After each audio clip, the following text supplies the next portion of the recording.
Broncos and No BS.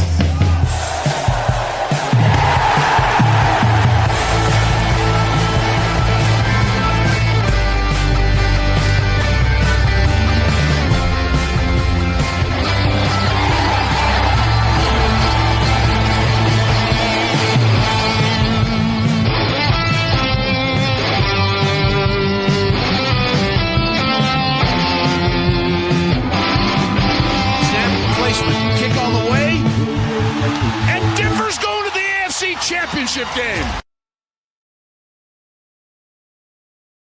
Good evening, Broncos Country. Welcome to draft night here at Bourbon, Broncos and No BS. I know all the other teams got to have their fun last night during the first round. I don't care about the other teams. We're the team that matters most because we're the best team. And we pick first tonight. Well, we get our first pick of the draft tonight. We do not pick until number 62 overall.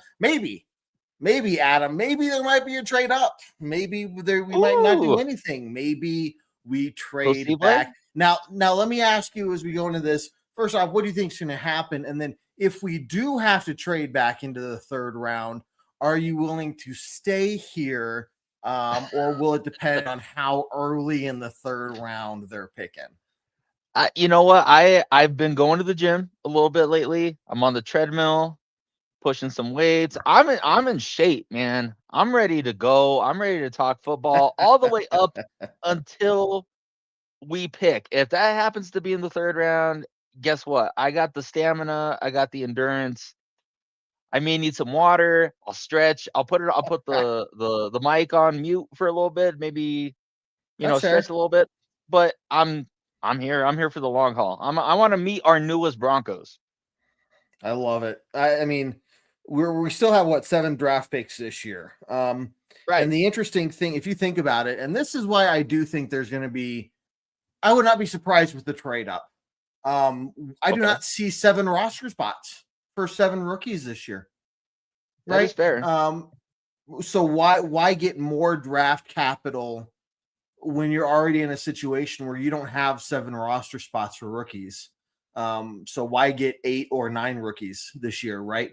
And when you do look at us having the 2 picks in the 4th round, now you're looking at the potential of, well, is it worth then packaging your second, one of those 4ths, maybe a 5th as well, moving up and really getting somebody of better quality in that 2nd round that is going to have the ability to be a closer to an immediate impact, if you will, than a 3rd or 4th rounder guy will be. So, Matt, what do you think, dude? Could be any direction. I mean, I know the general consensus is that that at least the fan base wants a running back, an inside linebacker, and a tight end, not necessarily in that order. I'm gonna tell you right now, with this, it's hard to make a guess on what they want to do because, again, I don't know where a draft pick is necessarily a huge upgrade over the person who's already there now. So it really is a draft pick on who's going to be the best rotational guy maybe this year and then plays a bigger role next year. And like what I think and what we've heard other people in the space say is that this draft, while has a lot of good prospects, isn't necessarily the deepest draft, isn't necessarily the most comprehensive draft, and that next year's draft figures to be a lot better. So you may have more interesting roster decisions next year that maybe you want to fill with the draft. For me personally, I think they can get a quality guy with their 2nd round pick. However, I kind of go in the Benjamin Albright direction in that they may want to trade back to maybe get some more collateral for next year or maybe load up on more later round picks at the end of this year. I mean, I don't know. I do kind of tend to agree with you too that I don't know that there's 7 roster spots for rookies right now, especially with the way that we're constructed. So is there a benefit to taking 2 4th round guys and 3 7th round guys, or do you maybe package them up? But even to package up to go up to, let's say, 10 spots, it's going to take a little bit of finagling, let's say. Right. So I don't even know how feasible it would be for them to actually get up there.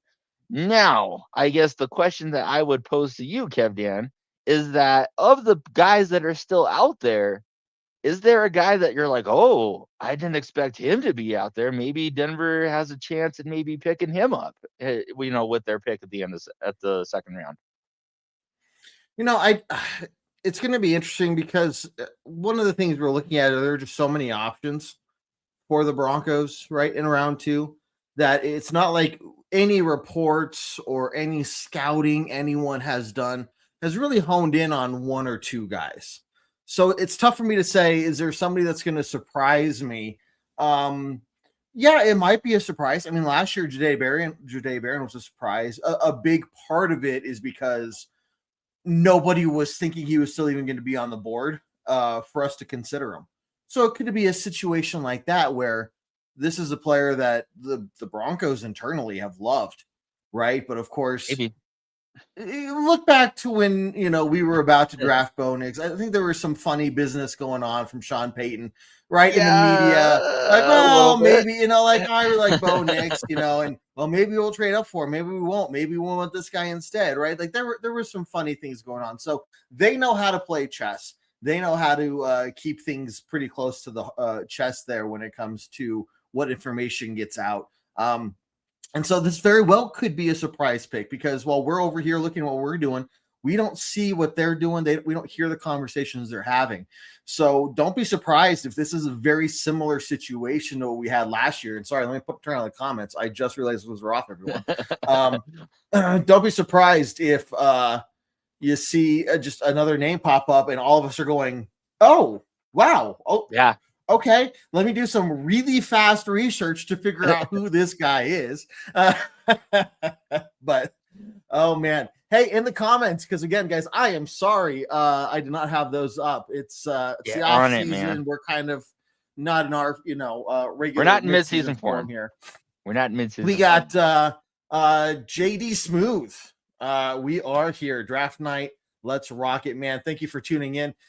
David, greetings to all of you from Aurora, Colorado. We will be Aurora Super Bowl bound. That is look, I'm thinking I called it.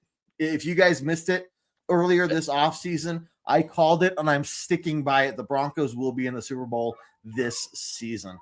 And so if I'm wrong, I'm wrong. But I just don't see any situation to which the Broncos are going to let last year happen and then just not go out there with a massive chip on their shoulder to get their way back. So Gary, how you doing? Glad to see you here. Roger, Eli Stowers. This is the name that I did make a video about there. And so this is the name that I think if you're looking for a tight end, yeah, this could be a very interesting one. Now, the question is he going to fall that far to us? Or is this a player that, again, like I was saying, the Broncos could be in love with? And Mr. Adam, what do you think? We go up and we chase him to get him at a higher spot in the second round. Eli Stowers is a very intriguing prospect. I think he's more of a really big wide receiver than a traditional inline tight end. However, I think when you just look at the film, he's very hard to deny how very talented he is. I also, from looking at how the first round played out, there are tight ends in the second round to be had. Eli Stowers to be one of them. I know a guy that our own Spotty has been in love with, Max Clare, maybe there in that second round too. So if there is a guy out there like an Eli Stowers that maybe the team is in love with, maybe there is a trade up, maybe one or two spots, so that they assure themselves the privilege, I guess, of selecting them. I also want to point out, just like what we were talking about was as far as players are still available, there are some pretty good inside linebacker prospects that did not get selected that I thought were going to go in the first round that may be there with the Broncos pick too. CJ Allen is still out there. Not necessarily the two guys that we pointed out in the Jacob Rodriguez and Jay Goldie, but the kid from Texas, whose name escapes me right now. While he is maybe of a more outside guy, he is still available right now. So if there is something going on with him that maybe we don't know about, he could be there. maybe mid Yeah. second round, and there's a play for Denver to make to maybe try to move up to take him. Um, uh, I also think that there's a lot of talent at defensive tackle. I know I'm on the record as saying that you can't really go wrong with getting, a defensive tackle and then letting him redshirt, quote unquote, for a year. I don't think that's ever a bad prospect. I know that this is going to be not the sexiest thing in the world, but interior line could be a place where they look at. I know that there's the guy from Iowa that we talked about on Monday, Jennings Decker, I think his name is, or Decker Jennings, something along those lines. Right. Where he looks very much like a traditional lineman. He is very large. He has a great beard and the such. So aside from that, he's also a good football player. And I think that also is a possibility that they could go interior lineman. I don't Yeah. know that there's That'd be a good one. I don't know that there's necessarily a situation where they move up unless it's for a guy that they were absolutely in love with, that they didn't think would be there. I mean, Yeah. Look, Keith in the comments right now is saying they want to draft they will probably draft a corner, or something we yeah, definitely the don't corner need would for be a the good second. option. Now, Keith, we did talk about this on Monday, and I will tell you, and I'm not trying to troll, I'm not trying to get you all fired up, but I'm just saying, don't be surprised if they go in a direction like edge rusher or cornerback or wide receiver, and they draft a guy there with that second round pick. I really feel like they're going to go strictly by their board. They're going to take the best player possible, because right now there just really isn't.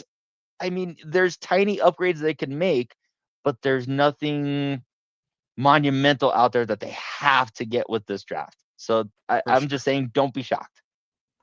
Yeah, so for everybody who's watching on the TikTok live feed, thank you for tuning in.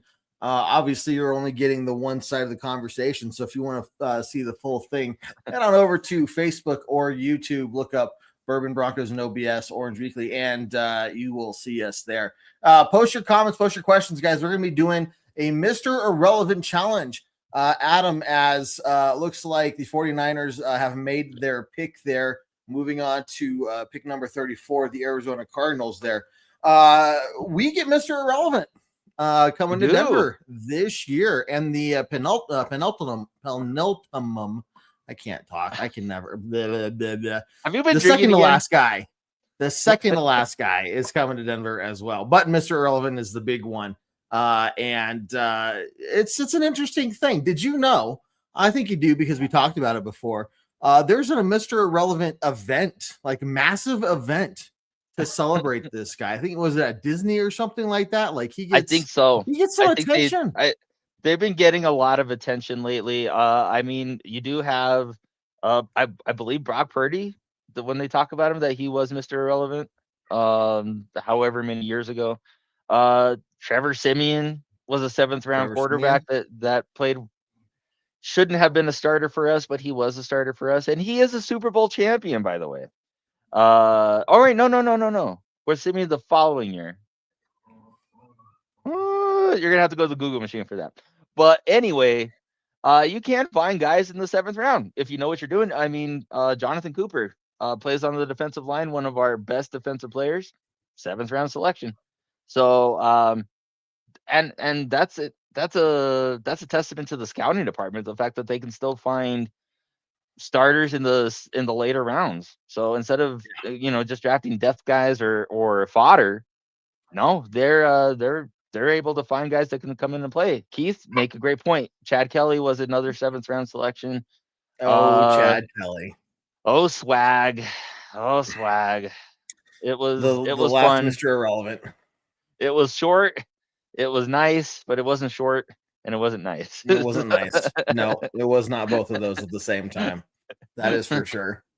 So good luck to whoever Mr. Irrelevant will be this year for the Broncos. We will be doing a competition later on. Do not post your guesses to the answers yet. I will let you know when to post them. But if you want of these fantastic draft nightcaps like I have on right here, you'll want to guess what position the Mr. Irrelevant player will be. Whoever, out of the people that put in the correct answer, I will select at random somebody to receive the hat.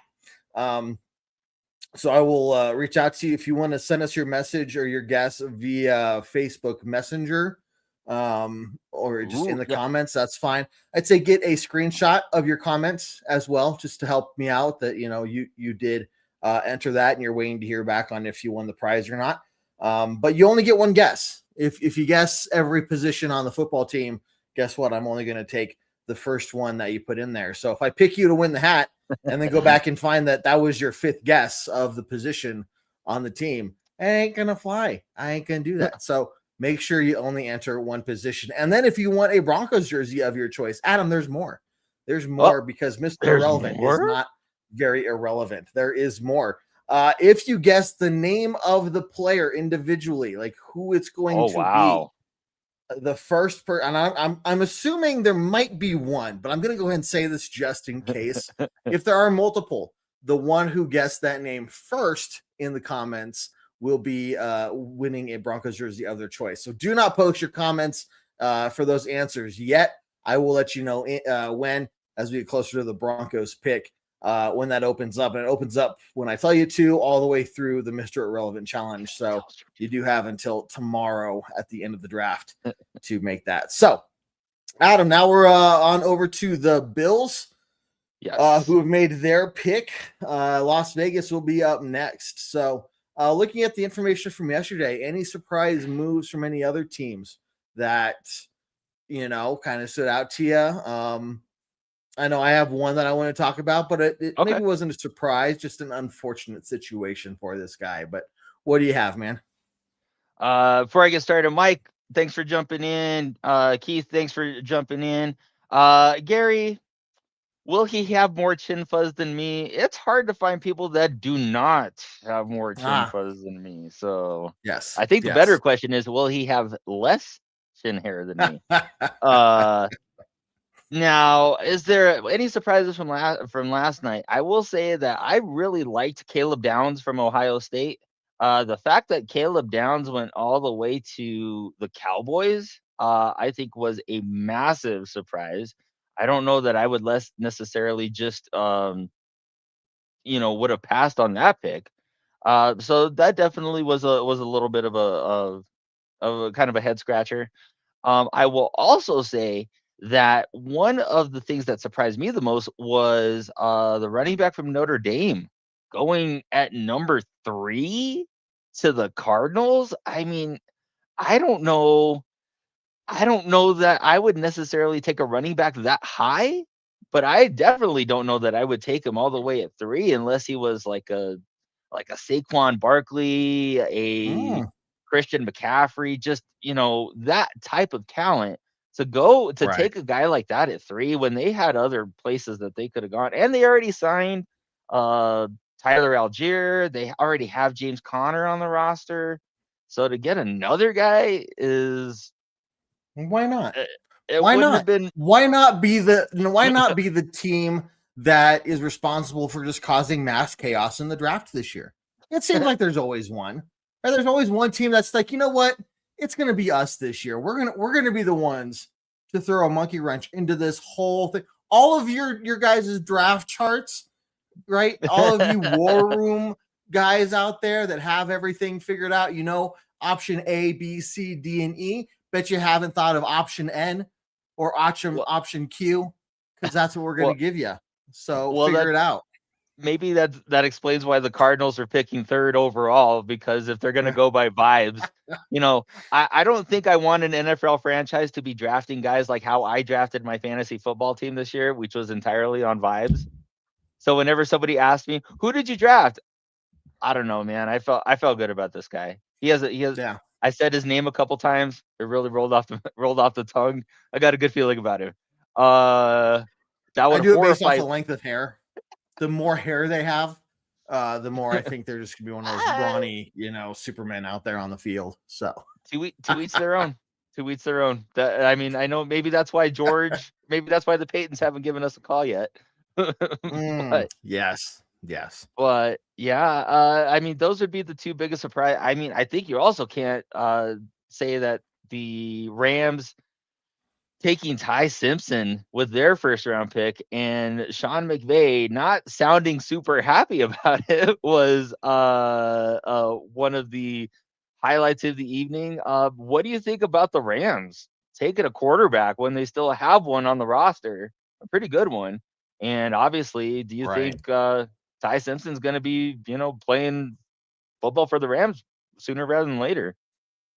I mean, there's obviously a reason behind the draft pick. We can only speculate as to what that is, but if you didn't have some sort of plan or vision, especially in those high round drafts, first, second, third, those guys. I mean, it's even to say that it's just next best player available, right? That you're picking. I think you have enough information on all these guys that you know what you would do with them.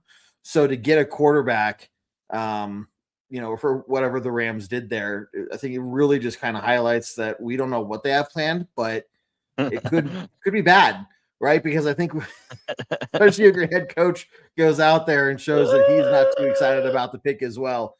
Obviously, I think that could be a sign of some cracks there between the front office and the head coach and the coaching staff there, as to what the future of the team is. But I don't know. It could be just maybe Sean McVay wasn't feeling good and had a headache and just wanted to go home and That happens. didn't want to ask or didn't want to answer any questions from the press, right? So, dude, I don't know. I would pay to just be able to sit in some of these meetings that these NFL front offices and head coaches, draft scouting teams have to figure out who and why and when, because I'm sure they're just fascinating conversations. So, but Texans pick is in. We'll be moving on to number 37 pick, New York Giants, coming up next. So we are moving along with a nice pace here in round two. With the Broncos still looking at number 62 overall. And if there is a trade alert, I'm going to start getting super excited. I'm just going to say that. So now, how do we feel about maybe like the Kansas Chiefs, who were made some moves last night, ended up with 2 first-round picks, and had 1 pick inside the top 5, where they took a guy that nobody really expected. I just want to double check his name. Mansour Delaney. He is a cornerback from LSU. Yeah. Right. Yeah. From doing some reading about him, the Chiefs are they like to stay at their picks, but when they trade up, it's for trading up for guys that they really, really like. So I mean, I'm coming late to the party a little bit when it's Mr. Mansour, but obviously the Chiefs really liked him if they moved up, and they have a giant need at cornerback with Trent McDuffie now playing for the Rams, and then drafting Baker, the defensive lineman from Clemson, who I really, really like. And one of the places that they kind of struggled last year was getting interior pass rush from somebody other than Chris Jones, and Chris Jones is getting up there now. So as much as I hate saying it, and I really do, because I feel like I'm going to vomit in my mouth a little bit, but the Chiefs did pretty good last night. So, I don't know about Delaney, but it does show how much that they like him, and I really did like Baker from Clemson. Yeah, I wonder if that kind of puts more pressure on the Broncos to make a move. When you see your competition, which is the Chiefs, right? Period out the end. I'm sorry, the Chargers are not. They masquerade as competition every year, right? Because it's just a matter of time till they Charger and they fall apart. The Raiders aren't competition; they're just that annoying cousin that you like. You don't want to go to the family reunion because you know that cousin will be there, right? Like you would love to see everybody else, but it's like, but I have to deal with them. That's who the Raiders are in the NFL world. So it's just the Chiefs that are the real competition. And when you see them making moves the year that you were just the team in the AFC Championship game, could have, would have been in the Super Bowl yourself had it not been for a freak injury that your quarterback received at the end of the divisional matchup. Yeah. Now you also didn't sign any players in free agency. You can sit there and say all day till you're blue in the face that, hey, we love the team that we have, but these other teams that are your direct competition are making moves and they're taking chances, right? And they're being aggressive. So is this really the right time for the Broncos to sit back and be complacent almost, which is like, we're going to run it back as is with the addition of Jalen Waddle and that's it, which is a great pickup, but that's the only change. Or you're going to say, look, we got to do something a little better than the number 62 overall pick in round 2. Chiefs are making moves. We got to make sure we're hanging with them. Let's go up and get somebody that is higher up on our draft board, especially if they fall to mid round 2 here. That's where you probably start looking for something to happen. Just looking at the Texans pick that came through, they took Caden McDonald, a defensive lineman from, it says OSU, so I'm not sure if that's Ohio State or Oklahoma State, but Caden McDonald, if you loved Caden McDonald, I'm sorry. He is now a Houston Texan. Tim Wright, he's let us know, trade all 3 7th-round picks for another second. I don't know that that's necessarily how it's gonna work, Tim. I wish that it worked that way to maybe get another pick at a premium spot in the 2nd round. I don't know that is going to be the case. As far as playing the board and playing the game, Ken, I'm going to tell you right now, that's a big part of it, is not tipping your hand one way or the other on where you're going to go. Because when all this stuff came out about JJ McCarthy, the year that we ended up drafting Bo Nix, I just thought this was too on the head. I'm like, this is too obvious. Sean Payton following him on Instagram, Sean Payton saying X, Y, and Z about JJ McCarthy. I was like, no. I'm like, you don't tell somebody you like somebody that much unless you're trying to get somebody else to take them before you, or you're misdirecting in another direction. So I think that's a huge part of it. And people can take advantage, and other teams can take advantage of that too, if they know that you are just hot for somebody. It maybe if you're saying how much you love somebody, that's another team's motivation to say, well, if Denver loves him that much, maybe we need to take a deeper look at him. So I think it's really important to not show your cards in any one direction.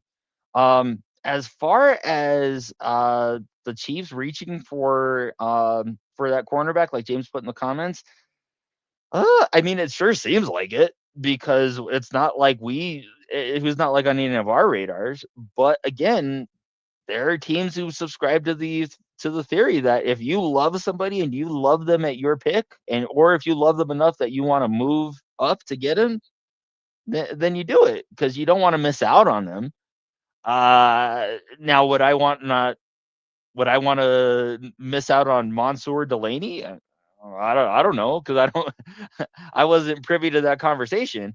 But if they do love a guy, and we've seen Denver do this. We've seen Denver do this with guys like Jarvis Moss back in the day. We saw them do things. Maybe that's even a Drew Sanders kind of pick, where Drew Sanders, who is uber athletic. When you look at him, he looks the part of NFL middle linebacker. He's big and he's fast. But then that's it. And sometimes you have a coaching staff that thinks that they can develop a guy to bring him up to a certain level, and sometimes that doesn't work out. So it's still the draft, and you're still taking guys fresh out of college, and you don't know what you're going to get with them. You kind of have an idea of where they could be, but nobody knows for sure. And you're not going to really see the benefits of it for most teams anyway, and especially for the Broncos. You're probably not going to see the full benefits of a draft pick until maybe next season or the season after. Yeah. I think Ken Ken, you're right.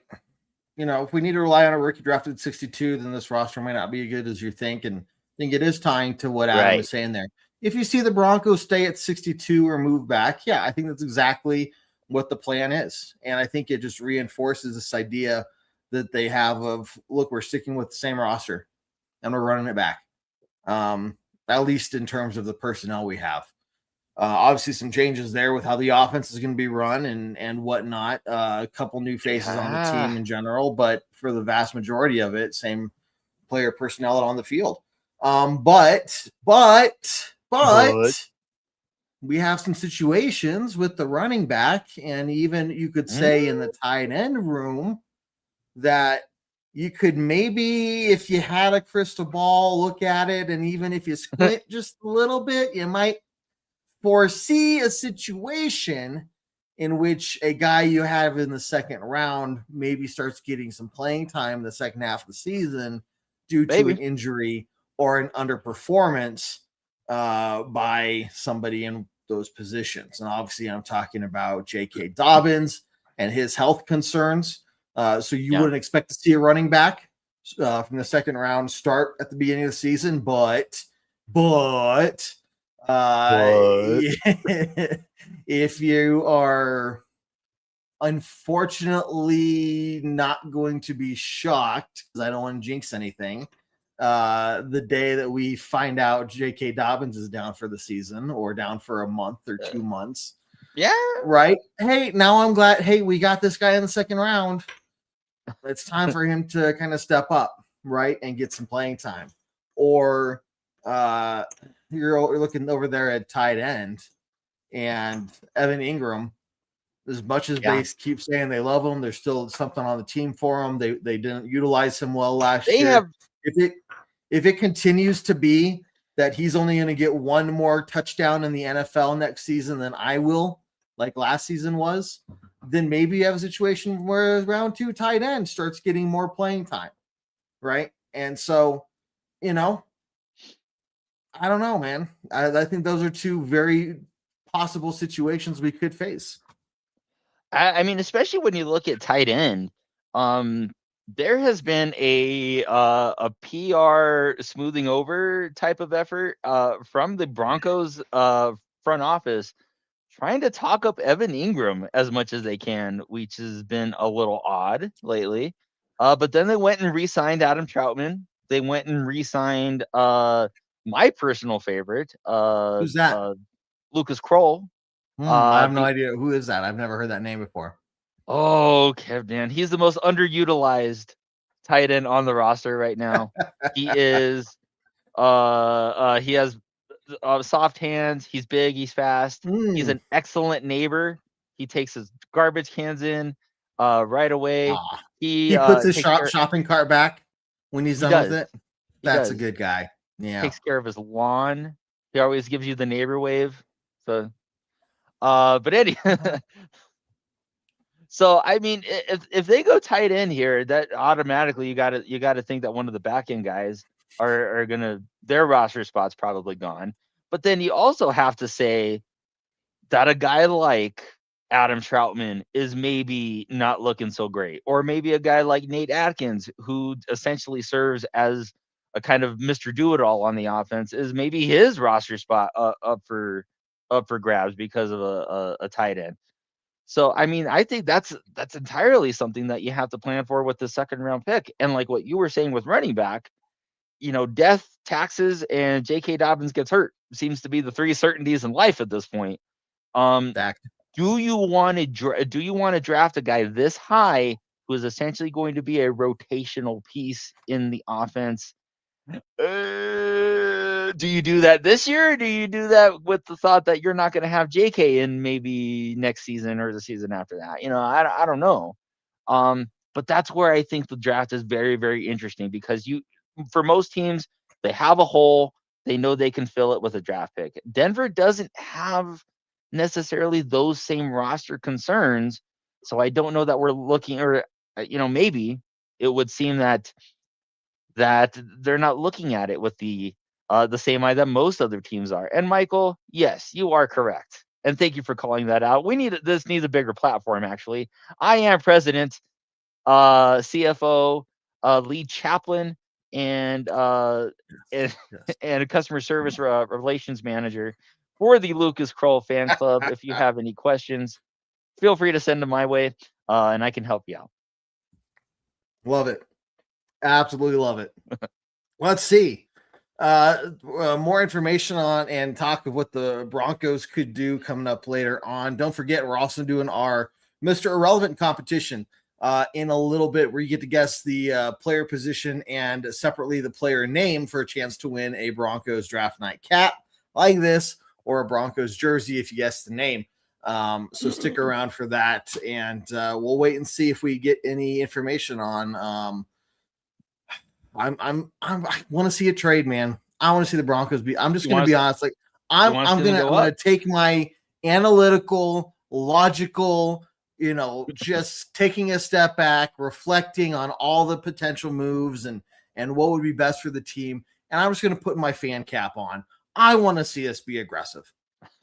I'm feeling like I want to like that momentum, that feeling that we had at the end of the season when we're so close to the Super Bowl and we lost it because of a freak injury. I want us to go out there and try to do something where we move up and we get a guy that, yes, maybe he won't be this massive impact player, in week one, but you're talking about a guy that's going to help us stay strong for the next 2 to 5 years plus.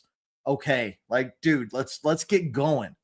I don't want any of this. Like, well, let's take it easy this year kind of mentality. Like, let's go out. So that's the fan side of me. Let's go get it, man. I could see that too. I just don't know where you would necessarily trade up to take what guy. And I think that's what we're talking about, right? Other than if it's on defense and to go after one of the guys that we have all talked about how much we love, which is either Jacob Rodriguez or Jake Goldie. Heck, right now, CJ Allen is still out there. Eli Stowers still out there. Eli Stowers is still out there. Stowers. I keep saying Stowers. I don't know if it's Stowers or Stowers. It's Stowers. I checked. It's Stowers. Before I made my video of him, it's Stowers. I had to redo the entire video. Guys, you don't know what goes on behind the scenes, right? I made the whole video on it was like the 12th take, right? But I finally nailed it, right? And I'm like, there we go. So I upload it, I start editing it, and then I go back and I actually listen to it.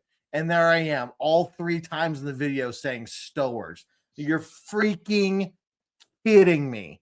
So I had to go back and re-record the whole thing to make sure I said Stowers, because that is the right way to do it. And I have enough respect for these guys to make sure I try to pronounce their name right where I can. And if I can't get Stowers versus Stowers correct, then I don't deserve to be doing any of this. But anyway, this may break your heart it's hard work.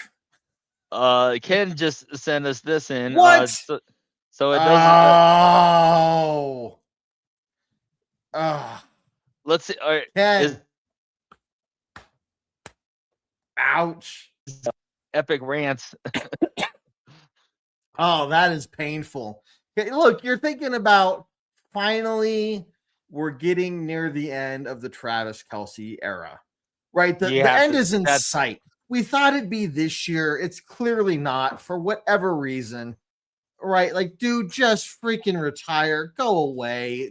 We're all sick of you and your crap. Just leave, right? Just leave us alone. That's Mr. You're going to be a first ballot Hall of Fame. You're going to get all your accolades. Leave. And now here we go.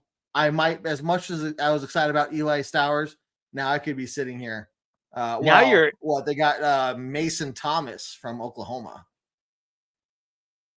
Oh, yeah. So never mind. Because I was thinking that'd be a great thing. Like, okay, well, if Travis Kelce's going away, let's stack up with Eli Stowers sitting behind him, getting ready for his turn. And that would have been annoying. Ken, we rely on you for information. You gotta verify that, man. Come on. We're doing this. Well, I was waiting for it to update over here, but I think I figured that'd be the right thing to do. Like, I wouldn't have been surprised. It would make total sense because we all know, Mr. Swift is not the same player that he was even 2 seasons ago which seems to correspond with him meeting the talentless shrew known as Taylor Swift.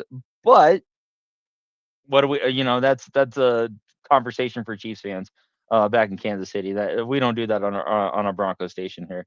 Anthony, what's up, man? Yeah, but Stowers would have made a ton of sense for Kansas City at that pick. But it does mean that he's still in play, at least as of right now, for your Denver Broncos with R. Mason Thomas, defensive end from Oklahoma. It's another defensive guy. I think you're seeing Kansas City really address the point that they were not as good on defense as they have been in years past. So with 3 defensive guys, 2 along their defensive line, and 1 in the secondary, they're serious about upgrading their defense. Ken, good comment there too from you. If Stowers falls, look, once we see players falling, it doesn't matter what the hype was about them before the draft, right? There's a reason they're falling. Right.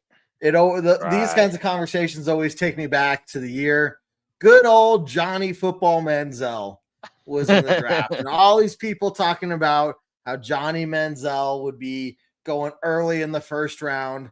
And then there it is, pick 15, he's still there. Pick 32, he's still there. Right? We're going like it was like the second day till he was drafted, right? So you're just seeing this poor guy. Obviously, it didn't work out for him, but it's like, dude, there's something going on here that every team knows about or is thinking like this is somebody we don't want to touch. I don't know.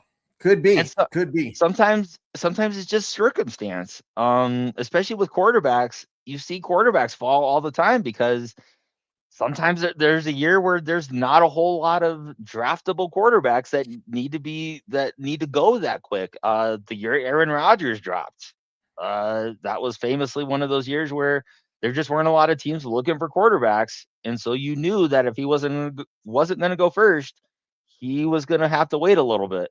Last year, looking at and I if you know me, you know my online footprint, you know that I am not a Shedeur Sanders guy. So I was fully expecting him to fall. And yes, that's me being a bit of a smarty. I was not expecting him to go all the way into the 5th round. That was insane to me. But yeah, it is one of those. It wasn't necessarily an indictment of talent. It's an indictment of availability at this point. And it was kind of weird seeing guys like Tyler Shuck get taken ahead of Shedeur Sanders. It was weird seeing guys that you didn't necessarily think would be going his way or going that way.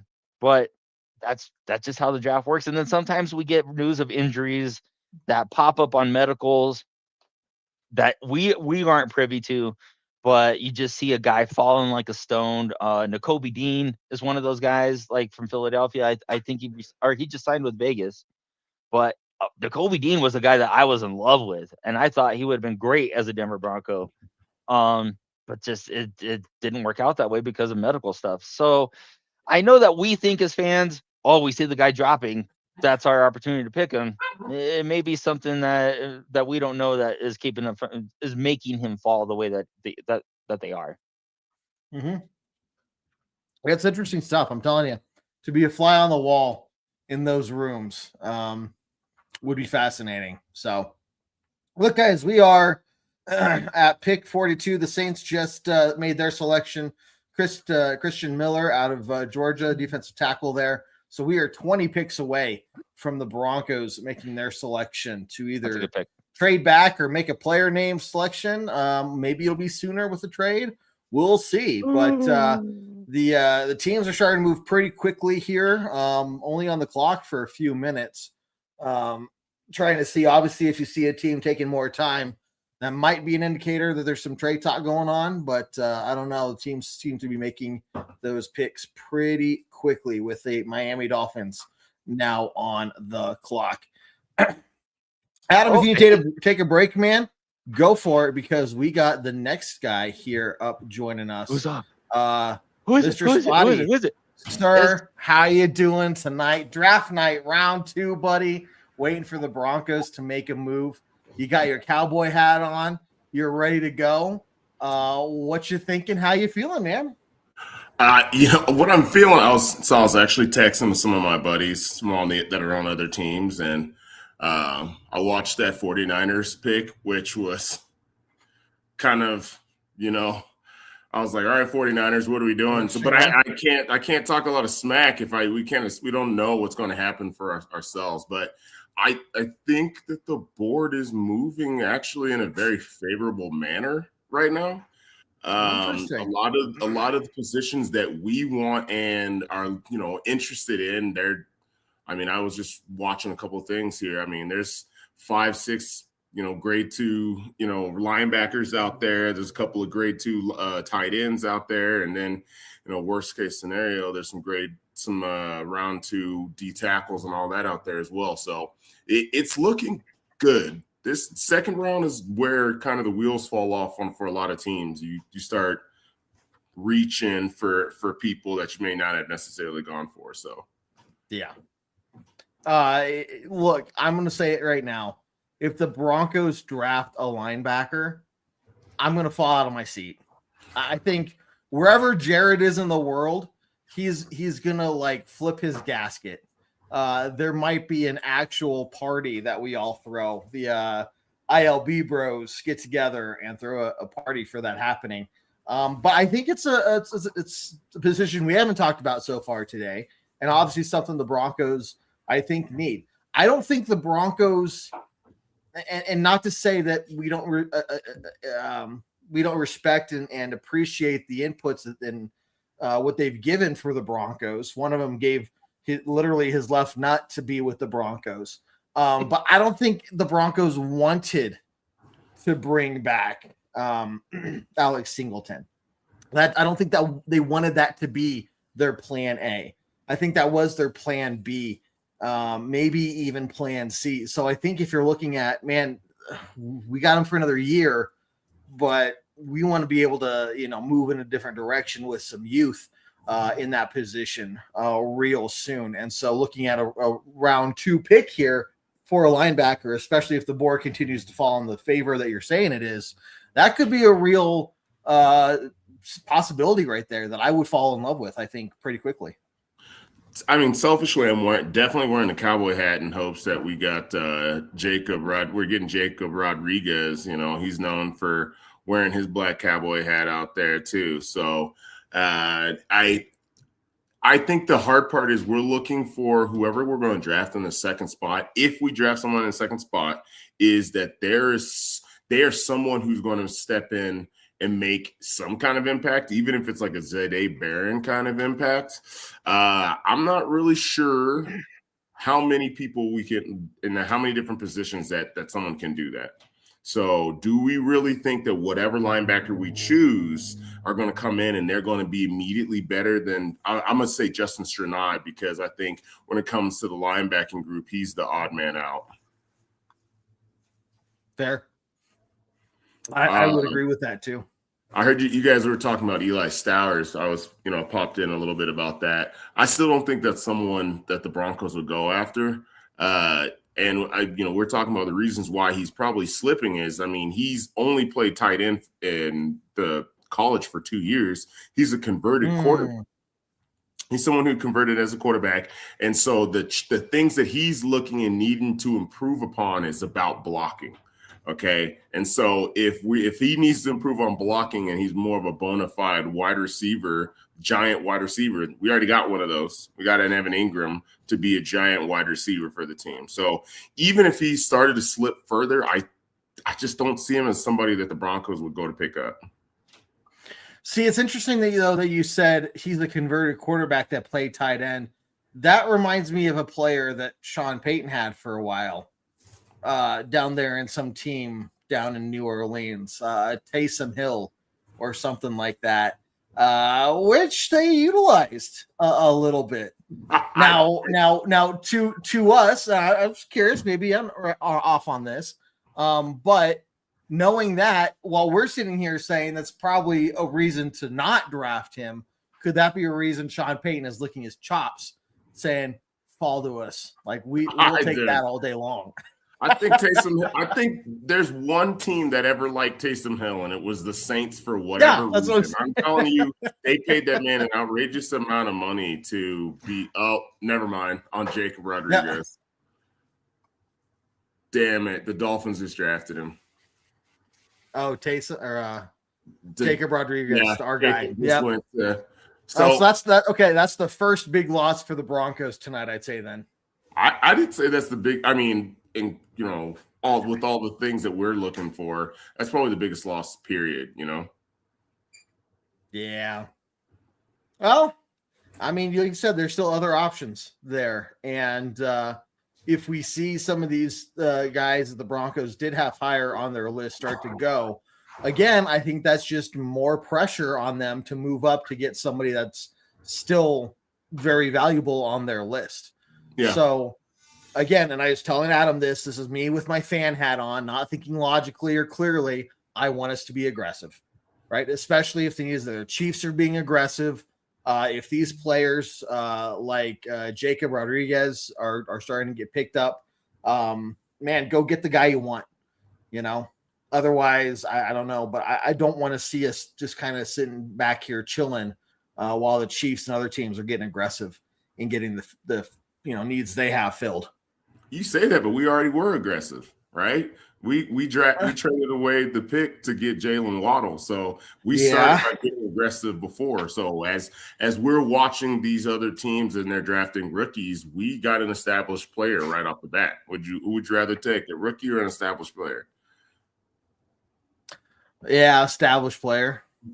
So look, I mean, the Trent McDuffie, because this is what I look at when I think about the Chiefs, especially when it comes to DB, right? So they drafted Trent McDuffie, they drafted Marcus Peters. I'd actually say you could say that Trent McDuffie was like the best one out of that whole entire group. I mean, Mansour Delane he may have a year or two, before he's a truly dominant player. I think Adam was the one who talked about it. The pick that they got was second. Probably they're going to have more of an impact on the team than Mansour Delane is going to have immediately. So he doesn't read like a Pat Surtain type player who's going to step in day one and he's going to affect us and affect the game. So I'm fine with all the moves that everybody's making. I mean, the Raiders, there's no, they have to. They have to quarterback, and the Chargers end up getting a guy who's technically old when you talk about football players coming out of college. I think he's almost 25 years old. He's like the Bo Nix. I was going to say, like Bo Nix old? Yeah, he's the Bo Nix of edge rushers. Okay. Bo Nix of edge rushers. Well, you know how much crap we got for Bo Nix being older? That was such a negative talking point. People wouldn't shut up for months about it. Quarterbacks are different, though.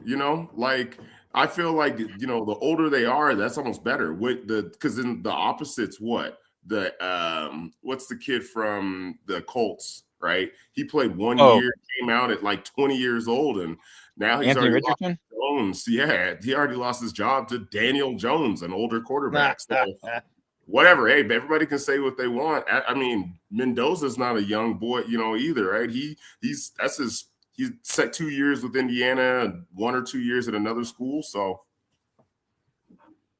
especially like the first round or that first overall pick, is it Fernando Mendoza being the best player in the draft, or is he just the best quarterback in the draft and they need a quarterback? I don't think Fernando Mendoza is the best player in the draft, but the Raiders need a quarterback. And there's something about having the first overall pick that means you have to take a quarterback and not, I don't know.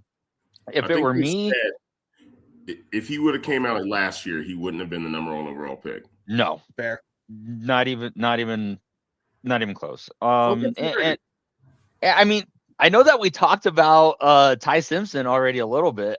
You know what? Maybe I'll say something that's a little rage baity. I liked Ty Simpson a little bit more than I liked Fernando Mendoza. I think Fernando Mendoza got fat off of some pretty bad defenses, but then in the college playoff, you saw his play level off as soon as there was better competition. And so while they did win the whole thing, I don't know. I don't know. There was also a lot of personnel people all over the place on Mendoza.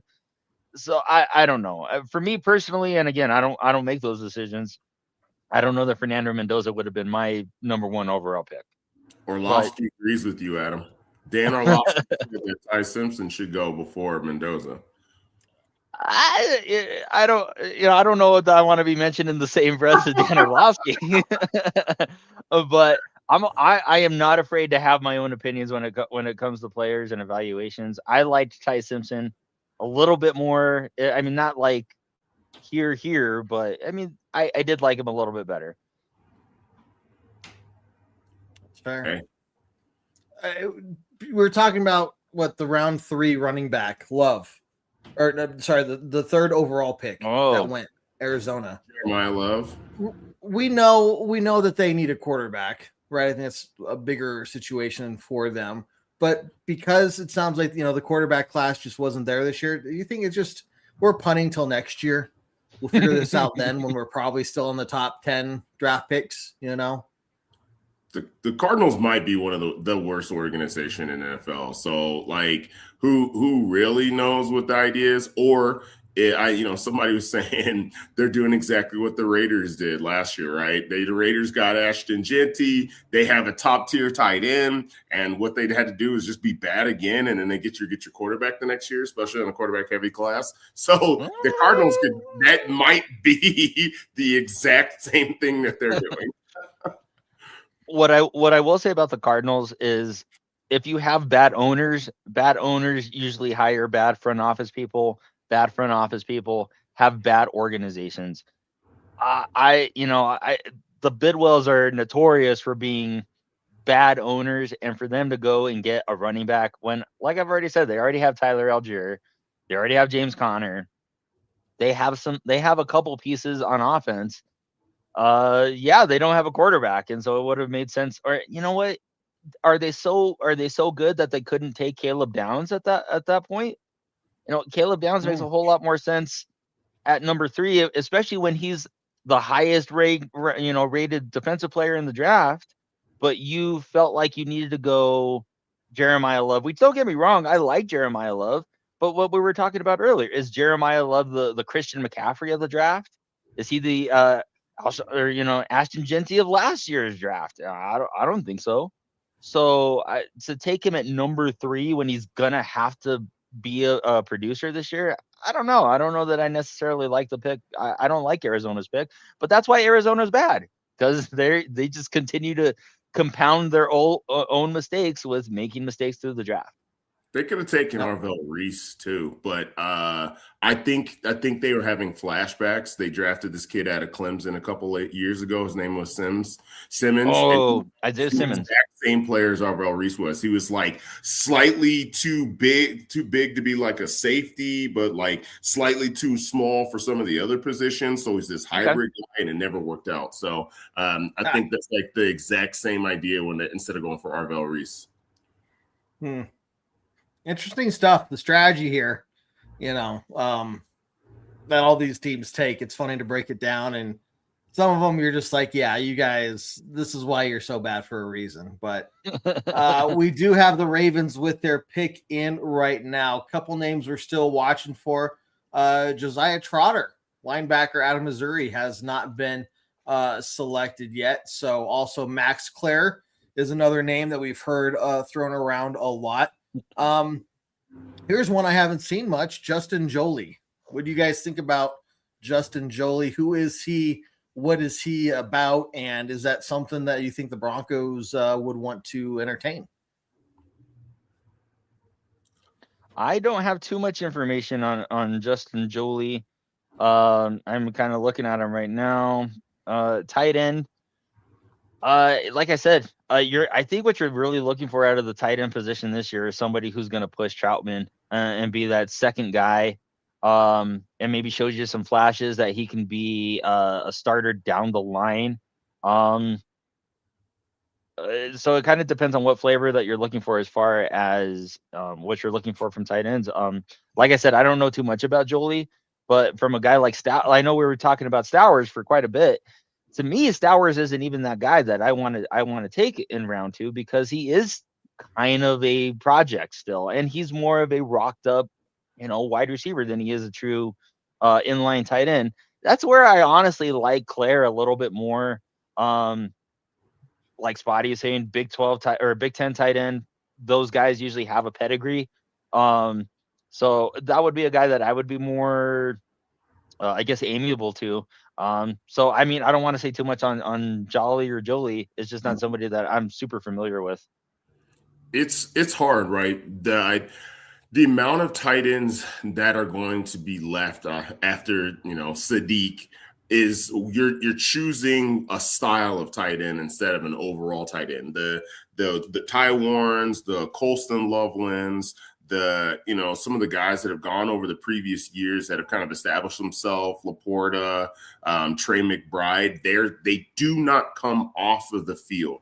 There's no special package for those players, right? And what that allows you as a coach is that, like, you're not tipping your hand. And what we've discovered after the year is gone is that the Broncos, when they were putting Evan Ingram out there, they were tipping their hand to the type of play that it was.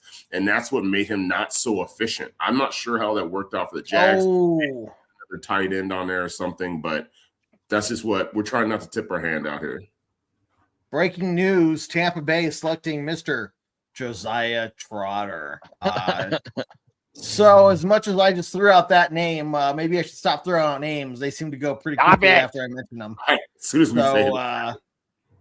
Just going to throw that out there. But that's the next guy that I was looking at as a potential pick if he happened to fall for the Broncos. Or we are at pick 15 now. Or let's see, we're getting close to it with pick 15 in round 2. The Pittsburgh Steelers on the clock, so halfway to the Broncos pick there.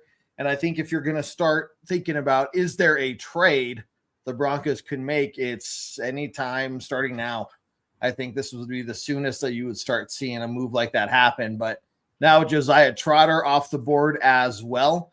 In addition to Jacob Rodriguez, there's some names that are starting to disappear. So, like Sean in the comments, Sean's pointing out, what's up with CJ Allen? Like, CJ Allen looked like he was going to be the second or third inside linebacker off the board, and he's still knocking around right now. So that could be one of those situations where there's something going on with Allen's something going on in the background that we're not privy to. That could be the reason why he's maybe falling a little bit. But I like CJ Allen. If CJ Allen's there at 62, I would be a little bummed out if he weren't the pick, just because he fills a very obvious need for Denver. Yeah. You got to add in fit, right, to some teams too. If you've got like a 3-4 defense and one of these guys isn't a true off-ball linebacker, you're not going to take an off-ball linebacker, right? You're really hoping, because I mean, even in like the Broncos defense, their outside linebackers are more like edge rushers than anywhere else, right? So I think the first round is somewhere where you have the ability to take someone just off the pure talent and take everything else after that. You're just kind of hoping that these players amount to what they are. I mean, the Broncos are a little bit unique in that they kind of play more like a hybrid, like 5-2 or 4-2-5 or 5-2-5. That's 12, sorry, or 5-1-5. Different things. They do different things with their inside linebackers, which is why they kind of want more 2 inside guys than necessarily like an off-ball guy. What I heard about Trotter, just from the little bit that I read about it, was that he's more of a traditional outside off-ball linebacker. So I don't know that he wouldn't necessarily have been a good fit here in Denver. But that's why I think there might be, as much as we would like an inside linebacker with that second round pick, I almost think that they're gonna take a developmental project maybe later on in the draft with like their 4th or their 7th. I don't know that there's a guy out there that they really feel like that can play big, that can play within their system and what we're asking 𝐁𝐫𝐤 and Singleton to do. I personally think that you can just go get an inside guy. They may not feel the same way. Yeah. Technically, you're giving yourself that grace, though. You've got Snot signed, you've got Singleton signed, right? You do. If you take a prospect, a potential high upside guy later in the draft, they're going to sit behind these guys that are already getting paid. Yeah. I like it. It's going to be interesting. We got Falcons on the clock. Their clock is ticking down a little bit, but looks like they made a selection based off the way the war room is reacting there. So another pick coming in, guys. We have less than 15 picks until the Broncos make their selection, planned selection at number 62 overall. So we are getting there real quick. It is time. It is time now. Do not post your guesses yet. Again, let me go through these instructions. It is time for the Mr. Irrelevant Challenge, guys. And first prize we're giving away is one of these draft night caps. Now, to enter to get one of these, you're going to want to type into the chat when I tell you to, not yet, don't do it yet, what position you think Mr. Irrelevant will be. Out of everybody who guesses correctly, I'll do a random drawing probably on Tuesday night show of all the names I see guess that position. And one of those people will be winning a draft night cap of the design and everything of their choice. So post that. Remember, you only get one guess. If I see that you got the right position, but it was your 4th or 5th or 6th or 7th, whatever guess, it ain't going to count. So whatever you type in there for the position, that's it. That's the first one and only one you get. Now, in order to win a jersey, you're going to want to guess the player name. Who will be Mr. Irrelevant. Your guess for the position as well as the player can be different from each other. So just because you guess a tight end doesn't mean you have to guess a tight end player for the jersey. But just post in there. Let's go ahead and open it up. Start posting now, guys. Who you think Mr. Irrelevant will be, and then separately, what position you think Mr. Irrelevant will be for a chance to win a Broncos jersey and a Broncos hat of your choice. Well, Broncos draft night cap, but we'll go ahead and open that up. Okay, pick is in from the Atlanta. Huh? Ooh. What happens if we trade away there on that pick? I will. Good question. If we trade away the Mr. Relevant pick, I will pick somebody at random that did guess anything, and give away a draft night cap from that pool. That was a very prepared statement, Kev. Did you have that? That was yes. Did you make that up on the fly? I just made that up. What? I just made it up on the fly. Don't act like you're that smooth. If you're gonna, I am. If you're gonna enter and we trade away the pick, then I'll still give out a prize because I'm that nice. I'm that caring, and that's just who I am. Guys, check out broncosandbourbon.com for your one-stop shop to see all of our videos and shows and podcasts, the articles Adam does as well. Head on over to broncosandbourbon.com. Sign up for free today. And thank you to Gary, who's working behind the scenes for us in the chat as well. We're going to keep on rolling here. The draft is moving along. We're waiting to find out who the Falcons got. It is commercial break, so slowing things down a little bit, but the Broncos will be up here before you know it. Yeah, guys, it's always fun to see what the next generation of Broncos are going to be. Yes, And I think that's part of what makes the draft so one. It's kind of like an oasis in the middle of the desert, right? It's like the only real football thing you get off season. And so it's a nice little midseason break there, but it is fun to see, who the future of the team will be. And then also to think back on some of the other Broncos draft picks, especially later round guys that ended up making a big difference. So, yeah, sitting here right now, where are you guys seeing the board at? Spotty, I know you came in here talking about the board falling our way. Now we've seen a number of other picks. How are you evaluating it right now? And kind of if you're the GM and Sean Payton and you're talking, what direction are you kind of leaning towards right now? I mean, again, we were just talking about tight end, right? It's kind of leaning our direction at this point. I mean, I still think there's at least the two that we know that are pretty good and they're solid. I'm trying to look through these teams that are coming up in front of us and how many of them truly have an immediate need for tight end. So the Falcons, if they keep Kyle Pitts, they're going to, which it doesn't seem like they're going to move him now. Minnesota. Not after they just tagged him, right? Right. And so Minnesota, maybe the Jets got theirs already. Carolina, somebody I could see. Green Bay's got their tight ends coming back. Any tight end last year. Philly still got Goddard. The Chargers have somebody last year that they really stepped up. Jacksonville, Brendan Strange. Chicago, Colson Loveland. San Francisco, George Kittle. Houston, maybe, but they got so many other holes there. So, I mean, honestly, and the Rams are a team that drafted about 3 tight ends over the last couple of years. So, it's looking generally good for if the Broncos are high on either of those tight ends, that they could potentially get them with that pick, or even maybe move down a couple of spots and still get one of the ones that if they're high up on it. I mean, yeah. Think, man? I just pulled a lot of this stuff out of my ass. I can't believe I remember all these tight ends, I guess. And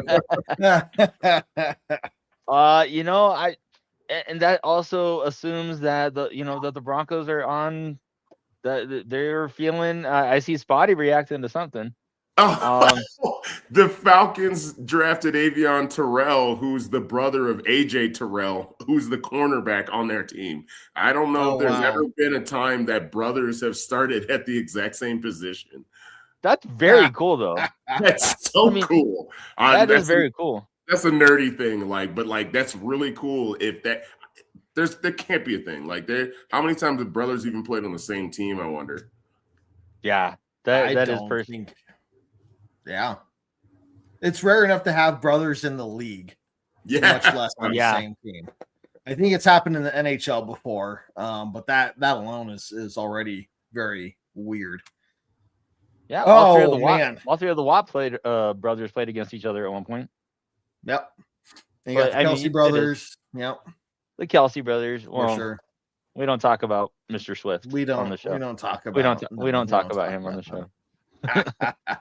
No, we got the Carolina Panthers on the clock right now. 5 minutes left in their countdown clock, but interesting news there. Yeah, out of Atlanta, Avion Terrell pick in for those guys. So hey, post your positions and thoughts on who Mr. Irrelevant will be. Jesse, I think, is the only one so far to post running back, so he has entered. Post your comments there, guys. Tight end, I think, let's see. Yeah. Different guess there, but okay.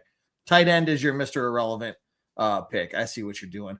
Cat, how you doing? Glad to see you here. Jesse, the Baileys, another brother duo. Yeah. They did play on the same team. Very good. Good call there, Jesse. I totally spaced that. Yes. Champ and Boss both played on the same defense for one season. Love it. Broncos history, NFL history. What you got, Adam? Of the 3 positions that we think that the Broncos really need, running back, inside linebacker, tight end, what do you think they need the most? Do they need a tight end the most? Do they need a running back the most? Or do they need the other position that I'm blinking on right now? So, look, as much as we can sit here and I agree that there's a need for tight end, it's kind of sad that we have to say that. Again, I just go back to this time last year being so excited about what's his bucket is going to bring to us. And I'm drawing a blank on his name now. Evan Ingram. Thank you, Evan Ingram. Like, it's not Eli. Evan Ingram. I was so excited about what Evan Ingram was going to bring to this. See, I'm only used to doing an hour-long shows. I'm at an hour 15 and my brain's like, you're done, dude. But for us to be sitting here saying like, yeah, we definitely need a tight end still, like that sucks, and I don't doubt that the front office also recognizes that we didn't utilize Ingram very well last year, but if they go out and get the draft tight end, I think that's kind of signaling that they don't foresee Evan Ingram staying here for more than another year, and that's sad. Different kind of players, though. I guess it all depends, though, right? Like, That's you can fair. get That's somebody fair. who, and I mean, Evan Ingram's already on. What are we? His third or fourth team? He played Giants, Jags, Broncos. So you can't count him to be around forever. But damn. Yeah, Let's see, I'm Jesse, seeing Lee. we're gonna miss JFM. Yes, sir. Yes, we are. Oh yeah. Oh, 100%. oh no. I mean, JFM was one of those guys that can rush the passer and is very good against the run. Those guys are very hard to find, and when they play at that level, they tend to get paid. And Tennessee basically priced a lot of people out in what they could have offered JFM. I'm also seeing Jets. Lee Hunter taken off the board. Lee Hunter was a guy that I really liked and kind of thought that maybe if he fell to Denver, that would have been a really good piece to maybe put behind DJ Jones. DJ Jones is getting up there a little bit. He does play a non-traditional nose, but Lee Hunter is a more traditional nose tackle. But still, I think the Panthers are getting a really good player in Lee Hunter. I feel the same way. That's why I was saying damn about that one. Yeah. If he was someone who would have slid, that would have been pretty. That would have been nice. So Kev, you're thinking that tight end is the position that we need most. Spotty. No, I do think it's inside linebacker though. It's inside linebacker. I just wanted to say why it's sad that tight end is on our list, but I want to hear what Spotty has to say for sure. it's difficult because as much as I want to say that it was inside linebacker, if there was a hole on our defense, at times it was when running backs and tight ends were running wheel routes on us. And that's where a lot of touchdowns. I mean, I think Breece Hall had a touchdown that way. We know what Jonathan Taylor did to us. And then almost every other team, Omarion Hampton, almost everybody was running the exact same play to get touchdowns on Alex Singleton and Justin Strnad. It wasn't just Singleton as much as, I give him a hard time. But the hard part about inside linebackers is also it's not a premium position that you would want to give up premium draft stock for. That's why at this point, if you look at all the positions that's already been taken, how many true off-ball inside linebackers have been taken? Sonny Styles was taken because he was a freak. Trotter and Rodriguez are really the first two off-ball linebackers. And those were early second-round picks. There's probably a lot of other positions that you might take. The Broncos may even draft something that we haven't even been talking about, mostly because that a player that they really, that there's a high chip player that they're like, hey, we can get him later. No, I think that's fair.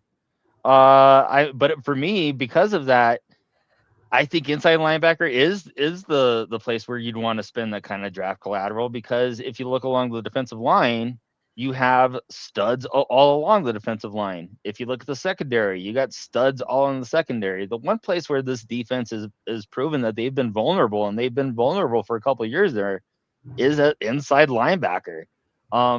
That's why it was so puzzling for me why they chose to bring back Singleton and Strnad, even though that they do have their limitations. So I'm not picking on him, Sean, and he is he's got thick skin. He's able to take it. I know that I'm picking on him. I'm picking on him. Yeah. I know that Singleton's listening because, well, he's a fan, and who wouldn't? But all the Broncos are fans of us. Yeah, they are. Of course they are. Whatever they choose, though, I'm still under the impression on the Paytons we trust, the last 4 second-round picks for the Broncos are R.J. Harvey, Marvin Mims, Nick Benito, Javonte Williams. Mm-hmm. That's okay. That's a pretty good list. That's a pretty good list of players. Yeah, I think they've shown, like, they know when it comes to drafting, and Spotty, you said it earlier, when it comes to this second round and on, this is what makes or breaks teams. Like, it's easy to pick a player in the first round, especially high in the first round, when you can't go wrong with any of them, right? It kind of doesn't matter too much, right? Like, what needs you have, if it's like, hey, this guy's really freaking good, you can't go wrong with that. But it's when you really got to make sure you're evaluating players correctly and how you're doing it. we've seen the Broncos make very good decisions in the second round on, and that's led to a lot of the success we've had the last 2 seasons. You know, how many years did we go through where 2 or 3 years after that draft class, they're all gone off the Broncos and 1 or 0 remain, right? So here we have the situation of the Broncos staying young, building young, and it's paying off dividends. And that's why, you know, I think a lot of people maybe say, well, we don't have a first round pick. What's there to be excited about?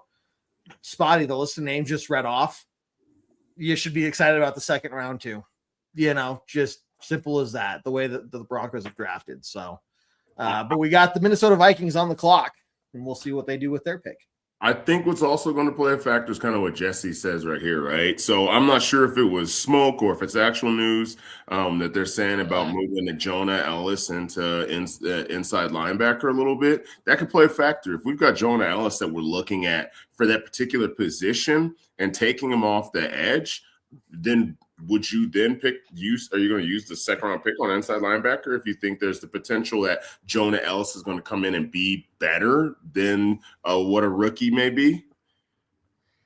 I don't know. Is Jonah Ellis that much better than a draft pick right now, especially at a position that he's never played before? I mean, I know that some of the Broncos some of the Broncos players are saying all the right things by saying how athletic Jonah Ellis is. But there's also we've seen Jonah Ellis in coverage. We've seen him in coverage, and I know that it's a small sample size, and it's a little bit different covering on the outside than covering on the inside. But it also wasn't great either. So, I know they're all saying he's uber athletic and he's a walking playmaker, and when he's healthy, he does make plays. But when he comes back from injury, he is not nearly as good, and he hasn't been that way for 2 seasons. I would almost say that the sand is kind of getting a little thin, maybe on even Mr. Ellis, because he's obviously not going to crack the rotation on the outside, and when he did, he was nicked up there. So I if he does make an impact on the inside, I'll love it. But at this point, he just doesn't have the resume even from a guy who played inside in college. So I would almost want a draft pick playing over Jonah Ellis at this point. Yeah, but again, that could still play a factor, right? There's about 5 players I think I'm looking at on the defense that we are looking at that are supposed to have some kind of impact on the team next year, and it's Q Robinson, it's Savion Jones, it's Jonah Ellis. It's Zay Barron, because we got to figure out exactly what's going on with him. And then lastly, Drew Sanders, whatever the heck we've got going on with that guy too. So there's a couple of tweeners in that area. Like, is Zay going to play? Is Barron going to play a safety or cornerback? Is Ellis going to play inside or edge? Is Drew Sanders going to play at all? Right. Yeah. I mean, Drew Sanders looks the part, and when we drafted him, I was very high on Drew Sanders, but I mean, just the injuries, those are the things that are really holding him back. 𝐂𝐫𝐚𝐿, there was a guy that I really liked, but he is gonna go to another linebacker. But that isn't CJ Allen. And there's still Anthony Hill Jr. and Anthony Hill. So those are both big picks that are still on the board. Well, we got the Packers on the board right now with the 20th pick in the second round. So 10 picks left until the Broncos are on the clock. We are getting closer. So guys, post your thoughts, your guess on what position Mr. Irrelevant will be in order to enter for a chance to win one of these draft night caps, and then enter the player name of who you think Mr. Irrelevant will be as well. I think it's going to be long snapper. Yeah. You can't have enough. We need a long snapper. We need a long snapper. I mean, who's our current long snapper? Some guy named Jabroni. He is a jabroni. Whatever his name is. Hi, Sean. Whatever his name is. Hi, Sean. I see you in the comments there, man. Sean does ask, Spotty, do you have a picture of a staircase behind you, or is that a mirror? Definitely have a picture of a staircase would be a statement. you'll see Mrs. Spotty come down every so often. So Ah, or it's Hogwarts, and it's actually the staircase. it's Hogwarts. Yeah, there you go. I like that. I like that. Oh man, long snapper. Yes. You think, or you know what? Why not get another punter? I'm always for drafting punters. Hey, You one need kicker, and the other does it for long kicks. Like what? I don't see why teams haven't done that, right? I'm just saying. You I don't need understand, competition but- at those spots. You need competition. Yeah. I mean, how is Crawdaddy going to get any better unless there's somebody, chasing his job, I mean, come on, Oh, right? man. Browns drafted 2 wide receivers, right? And they already have a bunch on the team, so why not add some competition? Talking about teams drafting other players there. Poor Mr. 𝐃𝐫𝐚𝐨𝐬. Oh my I did God. want to send out my condolences to Mr. 𝐷𝐸𝐿 and his family because going to the Jets obviously is about as fun as John telling you exactly what he does to get his hair to look so beautiful.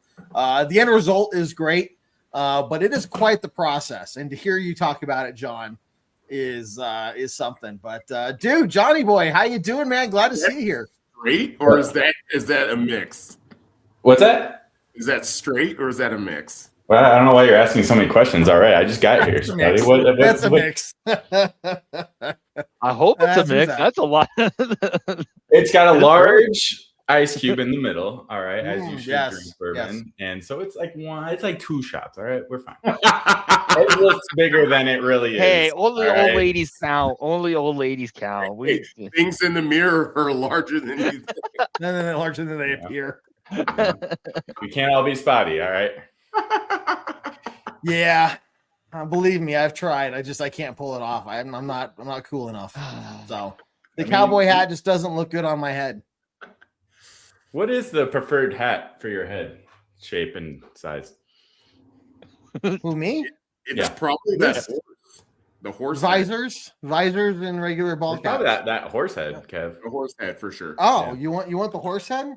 Yeah. I got you guys Horse. covered because Horse. we are less than 10 picks away from the Broncos We are indeed. getting some Your head action there in. perfectly. Yeah. oh, Oh, there yeah. we go. I just got to tuck in the ears because otherwise I look like Dumbo. But Is that custom fitted?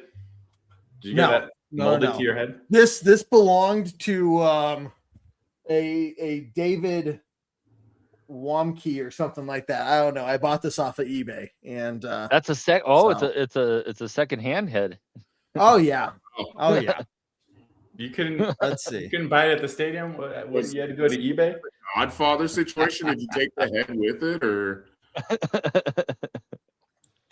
No, I don't know. I just fought somebody off in the street. They had it on, and I wanted it. So, Packers Fair. pick is in. Fair. John, get your take. Where are we standing right now? How are you seeing the board? And what position are you leaning towards right now? Or what decision It's- would you make like- if you're the front office? It's different between what I want and what I think is going to happen. What I want are 3 positions, and we've talked to them ad nauseum. I want that linebacker, that tight end, or that running back. But look, the Broncos are in a good spot right now. They don't have these huge holes to fill. They don't need to get a day one starter in this pick. And so it's a luxury. And so I think what's going to happen is that the Broncos are going to take the best player that's available. And I'm just hoping that it falls into one of those 3 positions, because right now it's lining Yeah. up. It's lining up to potentially be one of those 3 positions. Potentially. Body? Potentially. I mean, I'm just looking at it. Again, like I went over. We talked about the tight end. How many teams in the next 8 picks need a tight end? Yeah. Yeah, Not that that, I many. mean, Not really. Well, okay. It is So lining Spotty, up.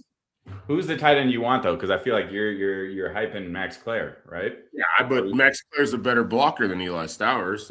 If I look at it this way, Stowers to me is Evan Ingram. Like he's just a bigger version of Evan Ingram. No, don't get me wrong. No, he's a freak athlete. What he set tight end yes. He set the tight end records for broad jump, high jump, and the only thing that he fell behind 𝐃𝐫𝐚𝐨𝐬 in was the 40-yard dash. So is that a mismatch? Absolutely. I mean, the guy's also, what, 6'6", something crazy like that.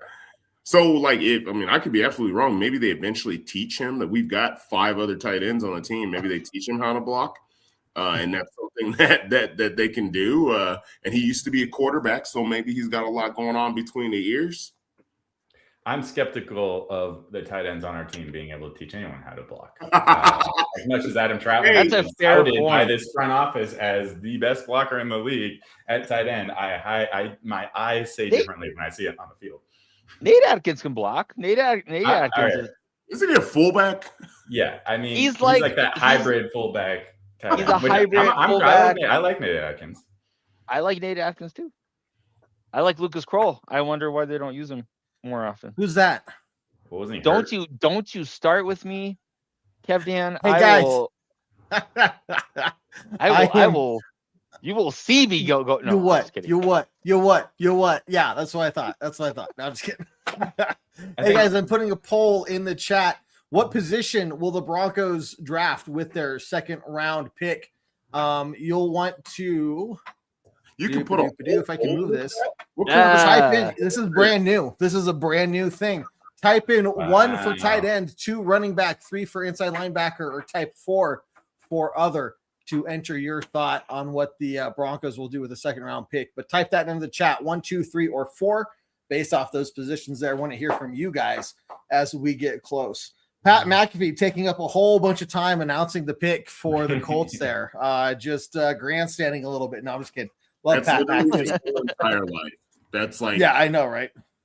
like when Pat McAfee passes away, it's literally the announcer is going to have to go over like 50 things before getting to his name. Yeah, that's accurate. I don't think he'd want it any other way either. Yeah, no, 100% not. CJ Allen, linebacker, going to the Colts there. There's your CJ Allen, guys. That's a guy that wouldn't have hated if we ended up with him. Wouldn't? Yeah. Again, As far as Broncos just the trade- pick Okay, around the tight end, they could have traded up to get him. Could have. I trust the front office. If they wanted a guy, they would have done it. So I'm okay. I'm okay with it. But okay. I think tight end is looking more and more realistic. I mean, it's sure shit going to be an option though. Like we're really not going to like them if we don't draft any of them. And the thing is, I get the feeling it's not gonna be. I get the very distinct feeling it's not gonna be tight end, running back, or inside linebacker. It's gonna be at a place where they feel like they're gonna be thin, maybe next season, and that's where they're gonna want the draft pick to come in. That's where I feel. That's why I feel like it's going to be safety or defensive line. That's why I feel like it's going to be. I think DT wouldn't surprise me. Safety wouldn't surprise me. Offensive line wouldn't surprise me. O-line is another one. It's not. I don't think it's. I hate to say it, kind of like last year. Although last year we had higher hopes. I think it's going to be a pick where we're all just like, oh, okay. Are you kidding, John? We're going to see that pick and we're going to get excited. We're going to be stoked. What are you talking about? We're going to be so happy. What do you mean? We're going to be like, oh, like whatever. No, we're going to get excited because this is Bourbon Broncos No BS and we don't do boring here. Right, John? I challenge you, Kev, to go back and watch last year's show when we took J.J. Barron and we're all like, what? A cornerback? When I was like, I got to Google this really fast. Right? What's the highest we've ever drafted an inside linebacker? Is it DJ? Al Wilson was number 30. Al Wilson. I don't know. I that's a guess. DJ Williams was DJ Williams was 17. 17? Wow. Yeah. But he wasn't an inside guy. He was an outside. Yeah, he guy. wasn't inside. I think for some reason Al Wilson sticks in my head, and I could be totally off. I think it might be Al Wilson. There goes Eli Stowers to the Philadelphia Eagles. Well, man, the no Eagles are worries about Stowers. Well, we don't have to worry about it. Yeah. Had we taken Stowers, it would have been like, okay, he's kind of learning under Ingram for a year, and then we're not renewing Ingram's contract, which is fine. And yeah, that would have been fine. I'm just saying, like, Al was 31. I think that might have been it. Post in the comments, guys. 1, 2, 3, or 4. Who do you think the Broncos will draft in the second round with their pick? A tight end, running back, inside linebacker, or other position. Again, type in 1, 2, 3, or 4, and then guess what player position and guess what player name you think Mr. Irrelevant will be for a chance to win a draft night cap and a Broncos jersey of your choice. Also, don't forget, we will be back live Tuesday night at 7 p.m. Mountain Time for another episode of Bourbon, Broncos, and No BS as we break down all of the Broncos draft picks and talk about who has a chance of actually making this team because, guys, I just don't see 7 spots on the roster for 7 rosters.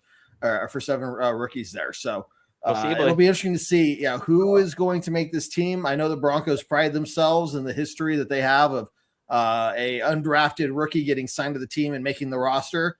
This year, I don't know.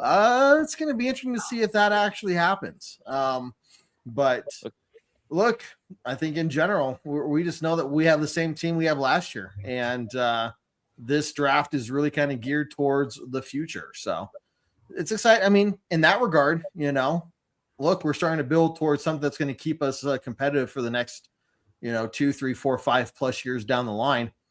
I'm good with that. I just have to say, I kind of giggle at the fact that they literally put jumbo slot receiver and Eli Stowers as like draft makeup there. So jumbo slot receiver. So that gives you an idea of how maybe teams and evaluators look at him. Yeah, I don't think he's a pure tight end. I mean, I think he's seems like a super talented prospect for sure. But it's a freak athlete, but how the freak athlete doesn't always translate. Right. That's a great point. And what do you mean? It happens all the time. I remember Noah Fant. He translated perfectly well, and he was a Noah Fant was a more polished tight end than Eli Stowers is right now. Noah Fant played in line, and he at least had a little bit of that experience. I just more like the measurables. I like the measurables, and I like the athleticism from Eli Stowers. But if you're looking at a tight end who can actually block a little bit, I don't know that he's even mastered just get in the way style of blocking. But there's always an organization that sees the athleticism and the height and the weight and thinks that they can add the tool belt, put in the tool belt. I can teach him how to play football. So Well, I mean, the whole get in the way style of blocking, even I can do that once. I could do that for one play. Pay me a couple $1,000s, I'm in. Now, guys, do we really need a tight end? I mean, we have this guy named Caleb Lohner that I think is just on the brink of making some noise for the Broncos. We were just talking about sometimes you take a guy with raw athleticism and measurables and you try to turn him into a football player. That was the Caleb Lohner pick. Okay. That was Caleb Lohner. That is and was Caleb Lohner. I can't wait until he breaks out this year. Like there's an injury and he gets in like halfway through the season and he just goes on and he's like, where did this guy come from? Then they're gonna do a whole backstory on him. ESPN's gonna have a special on him. Oh yeah, it's gonna be great. There'll be a Netflix documentary about him. Yeah, all these basketball players that convert to football, it's worked out so many times. I feel like twice would be the answer. I think it's more than twice, but again, Tony G. Who else we got? Antonio Gates, Hall of Famer himself. Antonio Gates, Jimmy Graham. So that's 4 right there. Well, who's the third one? I missed the third one. Well, Julius Peppers. Julius Thomas. I think we're just throwing out names. Do any of these people play basketball? Well, Julius Thomas did play basketball at Portland State. Hey, brother. Why do I know? Why do I have this stuff in my brain? And Julius Peppers played for North Carolina. He wasn't a tight end. Yes, he did. Yeah, but he was a freak athlete that was converted from football. He was a freak athlete, and he was already a good defensive end. He was already a good defensive end that they recruited to play basketball. I blame Kevin. Kevin totally put us off track with Caleb or with Lohner. Oh, I would never. I'm here to keep the show on track. What are you guys talking about? What were we talking about? Look, the Patriots on the board right now. The Patriots They traded trade to, with the Chargers. I was excited to talk about a Chargers pick. But. Yeah. Oh. Hopefully they didn't cheat to get the pick. Oh, they might have. They might have. Just saying. You know, I don't know what it is with the Patriots and having these kind of situations, but it's they almost just like attract them. It seems like a culture thing, Kev. It is a culture thing. It does. it's the It culture. does. Yeah. Hey, let We'll us see laugh. what the Patriots do here. But we are inching our way closer to the Patriots 62 overall pick.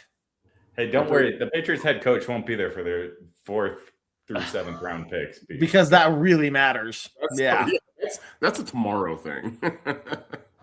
Like, hey guys, nothing to see we're here. gonna ban the coach from being in the post game press conference as punishment. You're like, Well- okay, that doesn't do anything. They haven't even shown their war room. You notice that? They've No, yeah, they didn't. war room away. Yeah. What? Well, Say again? Gabe Jackass? Jacass? Jacass. You got it right the first time. He's from He's a Illinois. Patriot. He's a jackass. Yeah, he's an asshole already. Nice. Nice. Oh, see, that's a Patriot pick. He was a wrestler.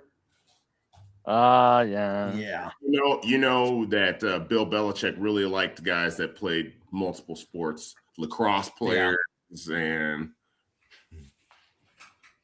Cheerleaders. For sure. Cheerleading that. is a sport. Don't you knock the whatever. I don't know. I don't know. I don't Let's know. go Broncos. I got nothing. I got nothing for that. so See, now Patriots traded a lot away to move up. Yes, they did. Yes, they did. what did they trade away? I'm curious. Well, what were the? I can't remember off the top of my head. Let's see. Does it have from LA Chargers? I'm trying to remember what it was exactly they gave up. They also gave this guy's draft day selection as they put him next to Bud Dupree, which is it? I feel like it's terrible. Like, do you want to give a draft day selection and be like, oh, he's just like this player that never lived up to the hype of their I was gonna say. I mean, insult or a compliment? all right. When was Bud Dupree drafted? Bruh, it's got to be 6 or 7 years ago. Okay, I thought it By was the soon. Steelers? A while. I was like, aren't we still waiting for that to be? By the Steelers, and he's still somewhere around there. He's almost like a J.J. Clowney. He's bouncing around to a couple of teams. Well, Yeah. I picked one over the other. We got Nate Borkircher, tight end from Texas A&M, going to the Jaguars. So, Spotty, a team that you thought didn't need a tight end, picking one up there. What does that do for the Broncos? It's the Jaguars. I don't know if they know what they're doing. Does anybody? I mean, don't get me wrong. They drafted Travis Hunter last year to play both positions, and they're like, And no, now this is going to work out. And now he's no longer going to play both positions. If you would have drafted him last year to play one position, I bet you he wouldn't have gone as high as he did. Yep. Yeah, No, I could see that. Yeah. I mean, No, have you seen the comparison? 98 yards. Yeah, this one's confusing to me. I didn't think he was in the realm of the next best tight ends here. No, he had 19 catches for 200 yards. What do you? That's it. First, That's his like career high. I'm okay with that pick. I'm I okay. Can don't he know. block? But can he I don't block know, though? maybe. Brother. If he only has 19 catches, he must block like the Dickens, man. And we've already talked about the blocking shortcomings of all of the tight ends on the roster. Maybe we're looking for the wrong thing. I don't know. Let's put it in perspective here, Adam. It was the Jaguars that picked him. So That is also true. Again, take it with a grain of salt. we know that the Bears, who have 2 picks, definitely don't need a tight end unless they want to add okay, I guess I'm going to take that back. Some of these, you could be like a Jeremiah Love kind of situation where you're like, let me sign Tyler Algier and let me sign James Conner. And it was a super solid running back room. oh, brother. And they take it with the 3rd pick. I mean, what are they going to do? Like, H-back. They're going to do the old wishbone. Run out of the bone. Like, I mean, even Trey Benson, Going Air Force wasn't he a football. I rookie like a year it. ago, 2 years ago. Like, he's not a bad number 3 back. Like, Dude. I don't get that at all. But Got a question in chat here. So if the Broncos were to go safety, what names are you guys looking at for that position? As it's one we haven't touched on too much tonight, but definitely an option. Did that kid from Toledo go? The kid from Toledo has not gone. He is still on the board. I'd like the kid from Toledo, even though we don't know his name. There is also there's also a kid from TCU named Bud Clark, who is also a guy that I looked at in the draft preview that I did for my own channel, and I really liked Bud Clark. I think that's a guy that they could look at in round 2 as well.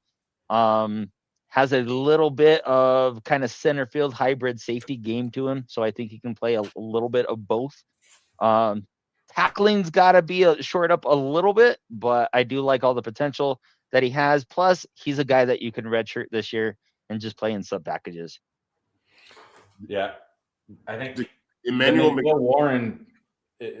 If we can get to him somehow, I mean, this is a guy that people were, had us mocked at in the first round. If we get him a whole round later, I'm okay with that. When you're looking at best available and all that kind of stuff that we're talking about, that could be a solid pick if he's still available there in a few picks. I'm kind of surprised he's still available from what I've been hearing. Yeah. The last safety that went was to the Raiders with pick 38, Braden Stooks. So Stooks is another really good safety. As much as I hate saying it, the Raiders got a good safety for that one. But I mean, they need all the help they can get. I'm not saying that to be. I am saying that to be funny, but I'm also saying that to be as realistic as possible. They have a lot of holes on defense. They have a lot of holes on their roster. They need as much help as they can get. Yeah, that's news to everybody. Well, that's why Kubiak, that's why baby Kubiak bought them all he bought all the Seahawks Bibles for their Christmas present or some end of the year present. That makes sense. Yeah. They need Jesus over there. Yeah. They're in Las Vegas also. Shut your mouth. City, come on. They have 2 Kirk Cousins on the team now, so they literally have 2 Kirk Cousins. It's the Spider-Man team, I'm telling you. It's a Spider-Man. Gosh dang it! Gosh dang it! Let's see. Sean, you're working your way out of the chat here, buddy. I'm gonna block you if you keep making terrible comments like that. Let's see, guys. Make sure you poke that like, follow, and share button. Appreciate all you guys' support, tuning in and hanging out with us for the draft tonight. Always good seeing you guys and hanging out. Again, as we get closer to the Broncos pick here, not too far away. Another 5 picks after or 4 picks after the Bears make their announcement here. And then remember, we will be live Tuesday night, 7 p.m. Mountain Time, as we usually do. I guess I got called out last week for saying, we're always live on Tuesdays. I know we missed a week. I apologize, but we will be back on Tuesday. Let's see. We would never pick on Fabroni. Never, Sean. I'm just we love Mitch Fabroni over here. Yeah, we do. We do. Dude, I think I said this the other day. Dunker from Iowa. The ginger with the mullet would be amazing. Wait, guard? Guard? Yeah. I mean, you might see it. Him and Miners would be like the perfect setup. It's like you got the belly and the mullet, Yes, I love it. Scotty and John on totally the same wavelength there. Jesse is saying pick trade. I'm not seeing any news of a trade yet. No, I think he's saying we probably trade either up or back. Is my guess. I don't know, Jesse. It's hard. Logan Jones, center from Iowa. This is hard. That's the position where it's like, how much do you really pick up by trading back? right? Like if the Broncos Well- were almost third round pick, right? What are you getting back in return? We already have 2 fourths. I'll counter that there, Spotty. What if you package that with one of the 4th rounds to get 2 third rounds, 2 decent third round picks, and now you're not having to give up both 4th round picks to get into the 3rd round. You still keep one of those 4th. I'd say giving up both 4th round picks to get in the 3rd round is a better idea. What are the odds that the players that you're looking for are going to be there in the 4th round? Yeah, but it keeps one pick on the table. Now you're getting, 2 in the next 2 rounds rather than. But it depends. It depends how far back you're going. But talking about not needing capital, we're talking about. We're saying that, and I do agree. But there are also plenty of players that made our active roster last year that I think are prime for the practice squad. So I think we could find 7 spots where we move some people down to the practice squad that teams are not going to be picking up. Don't get me wrong, we are in a much better position than almost every team in the league. But I think we can make room if it makes sense. So then who would be a guy that you would see as a practice squad guy that would play? McMillan. Tyler Bidet. No, sorry, not J.Q. McMillan. What? Delete it. This is live. There's not deleting anything. McLaughlin. Oh, Okay. I did All every right. show. John, you got some funny stares there, bro. did we My repack? bad. My bad. I'll take a 5-minute break if you want it. I'm okay with that. Not Jaquan. I love Jaquan. I know you're listening. I'm sorry. That's not what I meant. I'm sorry. Did we pick up McLaughlin? I thought he was still out in the ether. No, we got him back. Signed him. Okay. Tyler Bidet. Again, not That's plan 2 A. right there. Great practice Michael, squad. there are calls. And Or John. I didn't think John, he'd we do have that. calls for you to grow a mullet, especially if the Broncos win a Super Bowl. So I would say start Whoa. planning on that, man. John in a mullet. Spotty, you how do say, you bro? feel about that? If we make the Super Bowl, if we win the Super Bowl, I'll counter you, Angelo, there. And if we win the Super Bowl, I will grow a mullet for you. Grow That's your hair. documented. That's documented. Clip that. Like I've known you a long time. I don't know I've ever seen you with hair past your ears. Well, that's because we could go through the whole scope of what my hair has looked at in my life, and it's basically this. It's basically this. That's it. Hey, we got Emmanuel McNeil Warren, safety out of Toledo, going to take the him off the Browns board. there. Cleveland Browns. With the Texans on the clock and just a few picks away from the Denver Broncos. And I thought the Browns are just let's double and triple up on every position that we already have. Well, yeah, isn't that a strategy that most teams utilize? The Browns have high level people at those positions already. They have Grant Delpit, who's an incredible safety, and their secondary was already really good. Well, now it's even better. Again, we have to talk. It's the Browns, so we have to take it with a grain of salt. And 2, maybe they're going with the strategy that they shouldn't be, which is best available. When they have holes everywhere else. They're not in the position the Broncos are in, but I don't know. Maybe they think they are. Traded Jonathan Greenard to the Philadelphia Eagles. I saw that. That's gotcha. Does everybody trade everybody to Philadelphia Eagles? Like, do they realize that they generally are your competition? You would think, but I don't know. Man, we're I'm getting We'll see what the Texans do here. Let me turn it on the slide real quick. Hold on. Hey. You are getting close there. Let's see. Chris says John looks good with a puff. John, a mullet looks good with a puffball hat. So if you are looking to join Puffball or Team Puffball there, just a word of advice. We got Martin Klein, Michigan tight end, going to the Texans. Maybe there's something about Max Clare that I don't even know. That we don't.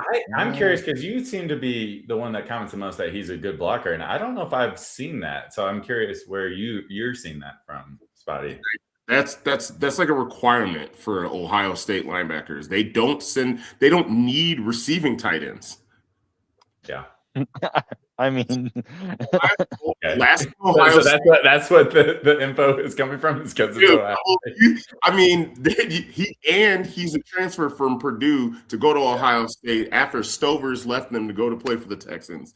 They have a particular type of player at tight end.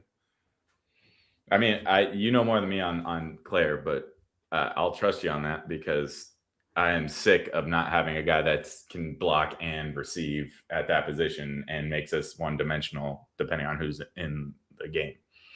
Did they need a tight end? I'm curious. I didn't actually think Houston even thought it needed a tight end. They had Dalton Schultz had an incredible year last year.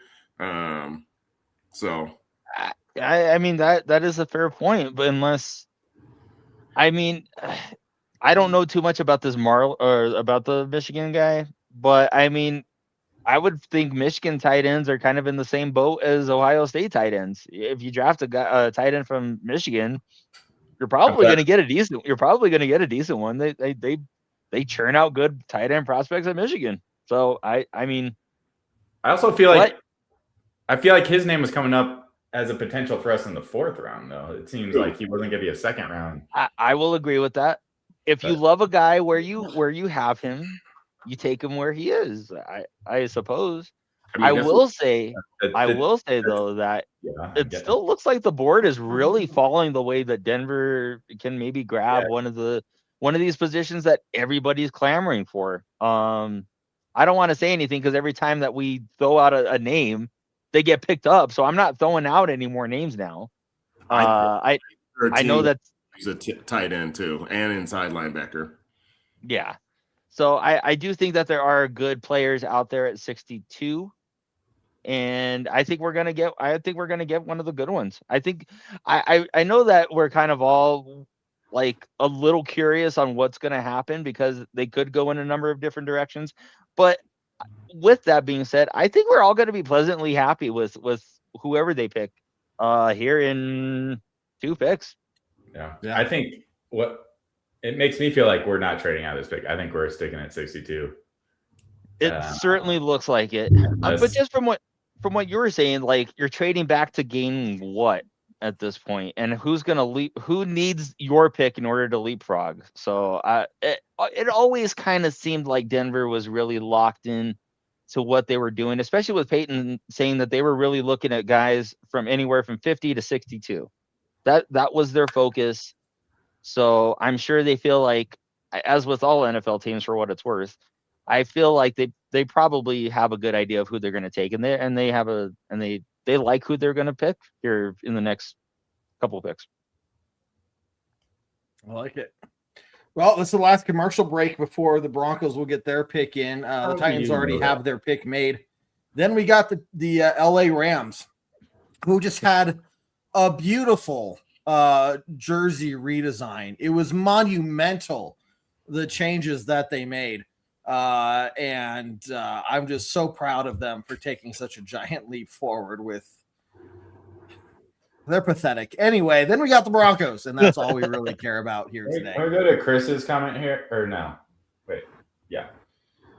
Have you guys talked? I'm assuming you guys talked running back. Is it Mike Washington Jr. here or no one?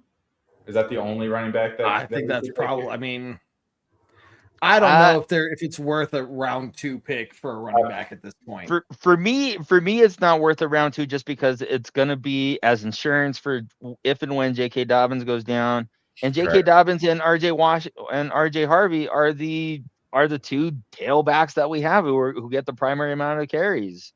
So It's a rotational spot anyway, and I don't know that you want to spend a 2nd round pick on a rotational guy. But you're talking about a potential safety. You're talking about, like, we are at that point where we're taking a rotational guy.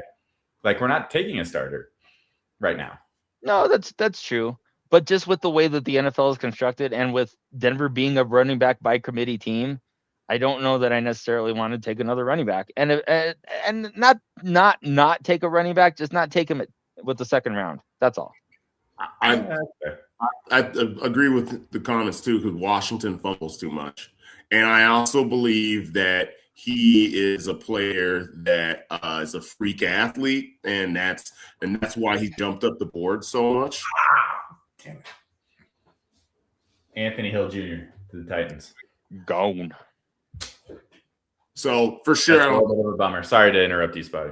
No, you're good. I think they jumped ahead of us knowing that inside linebacker was a position that we needed. So he's a little smaller. He's shorter than I thought too. But I guess size isn't that it, like for the line. They don't have to be 6'4", 6'5" guys anymore. It's more about can they coverage a tight end and cover a linebacker. But I guess it doesn't matter. So well, maybe the Broncos trade back. I mean, if linebacker was their choice, I think that was kind of the last one to go. That was the last one that you CJ would want to have Allen. with that second round grade. Yeah. Yeah. Unless we're gonna go D tackle. Who we got there? Xavier Harris. Looking at that too. That Xavier Harris from Ole Miss. He's massive, 6'8" and like 320. But he doesn't project as a nose tackle. He actually projects as like a pass rushing end in like a 3-4. Think of Calais Campbell. I mean, I wish I had Calais Campbell on our team. Funny story. Yeah, okay. I saw Calais Campbell play basketball when I was in high school, and he already looked like he was 27 and was on his second marriage. Got to be kidding me! I haven't seen it yet. It's coming through now. Spotty's upset. That's not good. So it's- I take it back. Maybe we're Oh trading my back. goodness! Maybe we're trading back. I don't know. Brother, Trading back. they've drafted a tight end every year for the last 3 years. They do not need tight end. They do not need a tight end. What Or do they need? Mike Washington still on the board. Brother, you've got to be kidding me. Mike Washington still on the board. That is true. I think that, Dunker. I mean, offensive line could be where you go here. Yeah. If we're going best available, the mullet. The Uh, power of the mullet. Guys, breaking news. The Broncos have traded out of the second round with the Buffalo Bills. There will be no second round pick for the Denver Broncos. Guys, oh, Where are we going? Where are we now? Well, I'm trying to find out. Buffalo, okay, here you go. Buffalo is sending picks 66 and 182 to Denver in exchange for pick 62. So we get we're just have to wait a few more minutes here to get to pick 66, the beginning of the third round. So we'll stick around here since there's just a few minutes left, but no round 2 pick for the Broncos this year. So well, they get it. we still got Mr. Irrelevant though. What do we get? They drafted Terrence Ferguson, the kid that I actually wanted last year from freaking Oregon last year in like the second or third round. Like, are they just loading up on every single tight ends? I wanted. It's over it. I'm over it. It's just stupid. You still on the Rams? The Rams drafted Ferguson last year in round 2, pick 46. Yeah, and he did great. And they have Higbee. What are they? They're just tight end offense. I don't know that. And they had Colby Parkinson, who I'm pretty sure led the team in actual touchdowns. Like, maybe are they trying to trade those other players away? I don't know. whatever. I over it now, but it's like the GM for What would pick 162 be? Would that be an extra 5th? that's got to be 5th. So we move back 4 to pick up a 5th. 162 is a 5th round pick. Yes. Or So they don't have a 5th rounder. You get 2 fours. it's 182. 182, which is the first pick in the 6th round. Okay. So you trade back to get their 3rd rounder and an extra 6th. But Peyton likes doing that. Peyton likes the barbell approach where he likes picks at the beginning and he likes picks at the end. So I don't know. Maybe they're trying to stockpile picks to trade because I can't imagine they're trying to get all these rookies in there. I mean, well, I mean, And Are this you gonna hurts, get man. our third round Are they pick? just throwing darts and seeing who's gonna hit at training camp? I think the that worst guy trade did was. it. I think that trade was a signal they wanted Max Clare, and as soon as he was gone, then Yeah, not worth staying in the second. you could be right. Or they really liked Anthony Hill and they decided to move Yeah, I on. mean those last like 3 picks were not great for potential. No, We're how not. we were We were saying all how it was like, falling. pretty high. Yeah, Adam, we were saying it was falling really well for us, and then all of a sudden it just changed on the dime. Did kinda not. right there. It did not. So Literally every single pick, the last 4 picks were guys that people had mocked to us for sure. I mean, And if I you're was looking happy if about you're it. looking at 𝐁𝐈𝐕𝐄's best available, I mean, there's a lot of wide receivers out there right now. I don't think Denver's not in the hunt for any one of those. No. There's some decent edge rushers, but again, with moving Drew Sanders outside and with having a guy like Hugh Robinson who looks like he's going to be a stud, and you're only going to go with a rotational guy at this point because you're not going to have you have Benito and Cooper. I mean, you're not going to go there. So it really does. I mean, it makes sense to move back until you're really at a place where you are able to get a guy that you really like. Yeah, for me it was like unless you're gonna go offensive line or again running back, but I don't even mind an offensive line pick. I just don't know that, especially if you're going to get a backup lineman, are you really going to take him in the second round? Hey, we're not gonna get a backup no matter who we get though. I mean, it's going to be a backup anyway, but it's going to, I mean, at a line position, is that where you want to use a premium pick like a second round pick? Interesting fact they just put up: the Broncos are the only team not to have drafted a player this year yet. Yeah, so we'll see what the Bills do with what would have been the Broncos pick here as that gets announced. But just a few more away from the Broncos pick in round 3. So We also got Jalen Waddle. We do. and The Chiefs gave up more to move 3 spots up to get a player that probably would have been available. So I'll take that commentary. That's fine. Davison Igbinosun, as cornerback from Ohio State, makes it the 7th player from Ohio State to be picked up in the second round.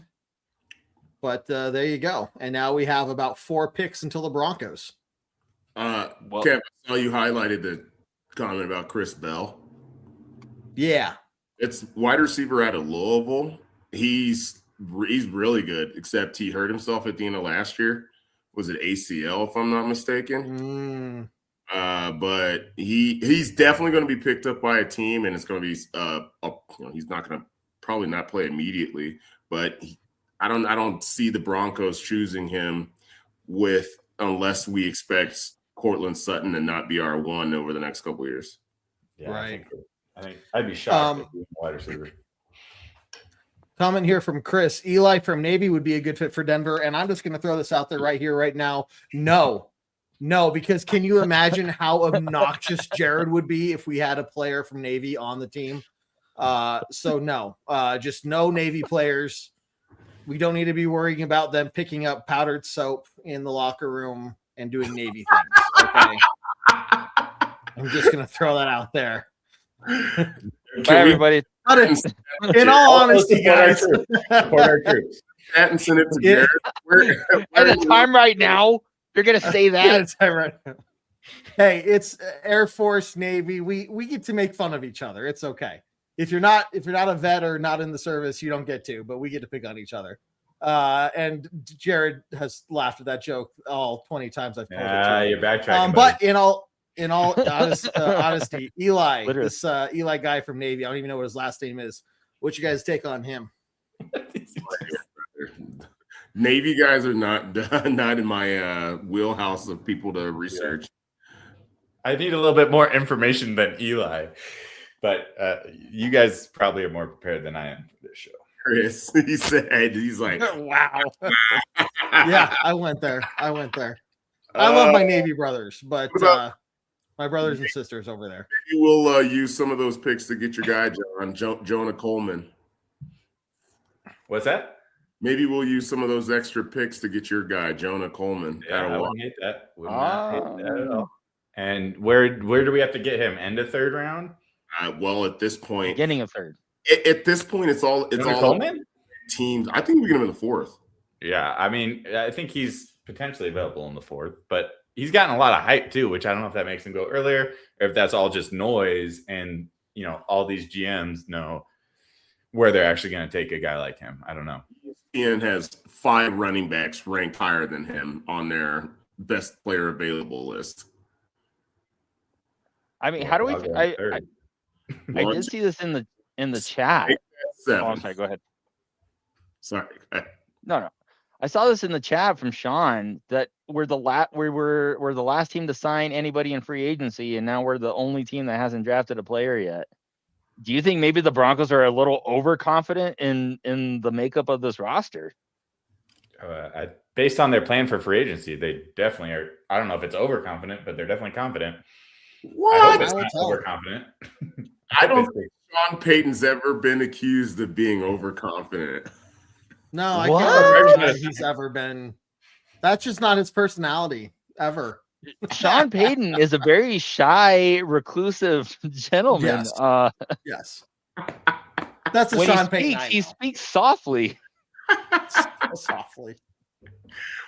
I've already said I'd be so annoyed if our idea is that we're fine with the team coming in next year. Don't get me wrong. I think we're trying to make the playoffs. Yes. Like our team is going to make the playoffs, but we're no longer worried about just making the playoffs. We are trying to make the next step. We're trying to go to the AFC Championship game again. So that when we get there, we don't have no and ifs or buts about it. So if we want to have our ceiling to be playoffs, then yeah, we should make no moves and we should keep trying to find depth. But if we want to make the next step, we got to do something. At the same time, there are monster contracts being handed out in free agency. And if you can compare them to the free agents we kept in-house, I don't know. I think you could make that comparison and say maybe I feel like the deals we made for our own players were bargain compared to the crazy contracts that were handed out for name a player in free agency. Like what's that? Kenneth Walker. Yeah. There you go. Twice the price of Dobbins, and when they're on the field at the same time, is he twice the player that Dobbins is? I don't think so. Dobbins was 5th in the league before he got hurt. Granted, he's going to get hurt, which is why we need a backup plan. Okay. So maybe he is worth twice the price if he plays the whole season. We're just wishful thinking out here. Like players get injured every year, right? Like I'm just saying you have to continue to improve upon your teams, right? Like I look at Seattle, right? Their quarterback was not better than ours, and I'll fight anybody who will try to tell me that. But their defense was greater, and they had a greater set of weapons, right? Like you have to have something to keep pushing the limit. It's not. But we got Waddle. We got a weapon. A weapon. Got it. That's the difference. How many weapons do we need when we're already there? I mean, how many more weapons did we need? I'm just saying, man, the game continues to evolve every single year. If it was just how many teams year over year can make the AFC Championship game? How many teams? The Bills. Not many. They don't win it, but they make it. The Bills haven't been there, but look, okay, Joe Burrow's made the Super Bowl. How many times has he made the Super Bowl since then?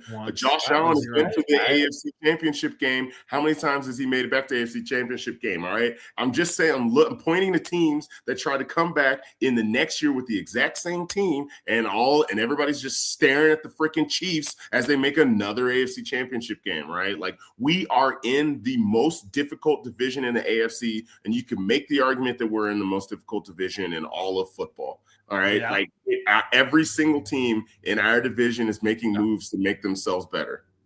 I'm not arguing any of that. I think you're right. We do need to get better. I think, but when you compare okay, do we go get this guy in free agency, or do we go keep the guy that's already in house? That they felt more comfortable with the guy that was in house, and that the premium price they would have had to pay for free agency, they didn't feel. And then they make that big trade for Waddle, and then they're saying that they can find the players in the draft to still upgrade us. I'm not saying I hope they're right. I'm not saying it's the moves I would have made. I'm just saying that's where it seems like they are coming from. That's fair. I'm just looking at it, and I think the people that we re-signed, like especially on the tight end side of the ball, yeah, but they're not. Again, you could move half those people, maybe all of them, to the practice squad, minus Evan Ingram and Adam Troutman, because Sean Payton loves Adam Troutman. Can we move them to practice squad? Don't they have too many years underneath their belt, veteran years under the belt? Well, I can't. I don't. What's the veteran rule for practice? I don't even know what the rules are anymore. But what it's Kroll and Adkins is. I would assume Adkins, Kroll, Troutman, who, by the way, terrible blocker. Anyways. Yes. Yes. Why did they bring back Adam Troutman of all? I know. Sean Payton's got his guys. The same reason we got Lil Jordan Humphrey back as our number 6 wide receiver, who is pissed off. He's not. Oh my goodness. He is zero, dude. If little Jordan Humphrey makes the team next year, then we're drunk. Like that's just we're drunk. Flat out. Yeah, he's not on it. He's destined for practice squad. Bud Clark's gone. Come on, guys. Well, guys, we got the Arizona Cardinals on the clock right now with the Broncos up next. They are on deck waiting to make their first pick. Now, as was pointed out in the comments from Angelo here, first time since 1995 the Broncos didn't select in the first or second round. That draft ended well for us. Do you guys know who he is referring to when he says the 1995 draft ended well for the Denver Broncos? Terrell Davis. Terrell frickin' Davis, drafted in round number 6 there. So just saying, just because you don't make a first or second rounder, you just never know, right? Who you're going to get. How many Hall of Fame 6th round picks have there ever been? I'm just saying, you never know. How many Ring of Famer players have there been? I don't know. Undrafted players for us? Brad Smith undrafted? Yeah. One. At least one. At least one. Okay. At least one. That's That is categorically true. That is categorically true. The pick is in find talent, buddy. That's what we're banking on, is finding talent with these. Anything for the content, John. I get it, brother. 100%. The Broncos are on the clock once again, guys. So we will see. Do the Broncos trade back again, or do they make a pick with this selection? I'm gonna throw out everything, because everything I've thrown out tonight has just hit us hard and not in a fun way. So I'm just gonna throw out all the options. They could make a pick, they could trade back. Should we? I don't know. We'll see. Should we discuss that further, Kevin, of what you meant by that? No. Okay.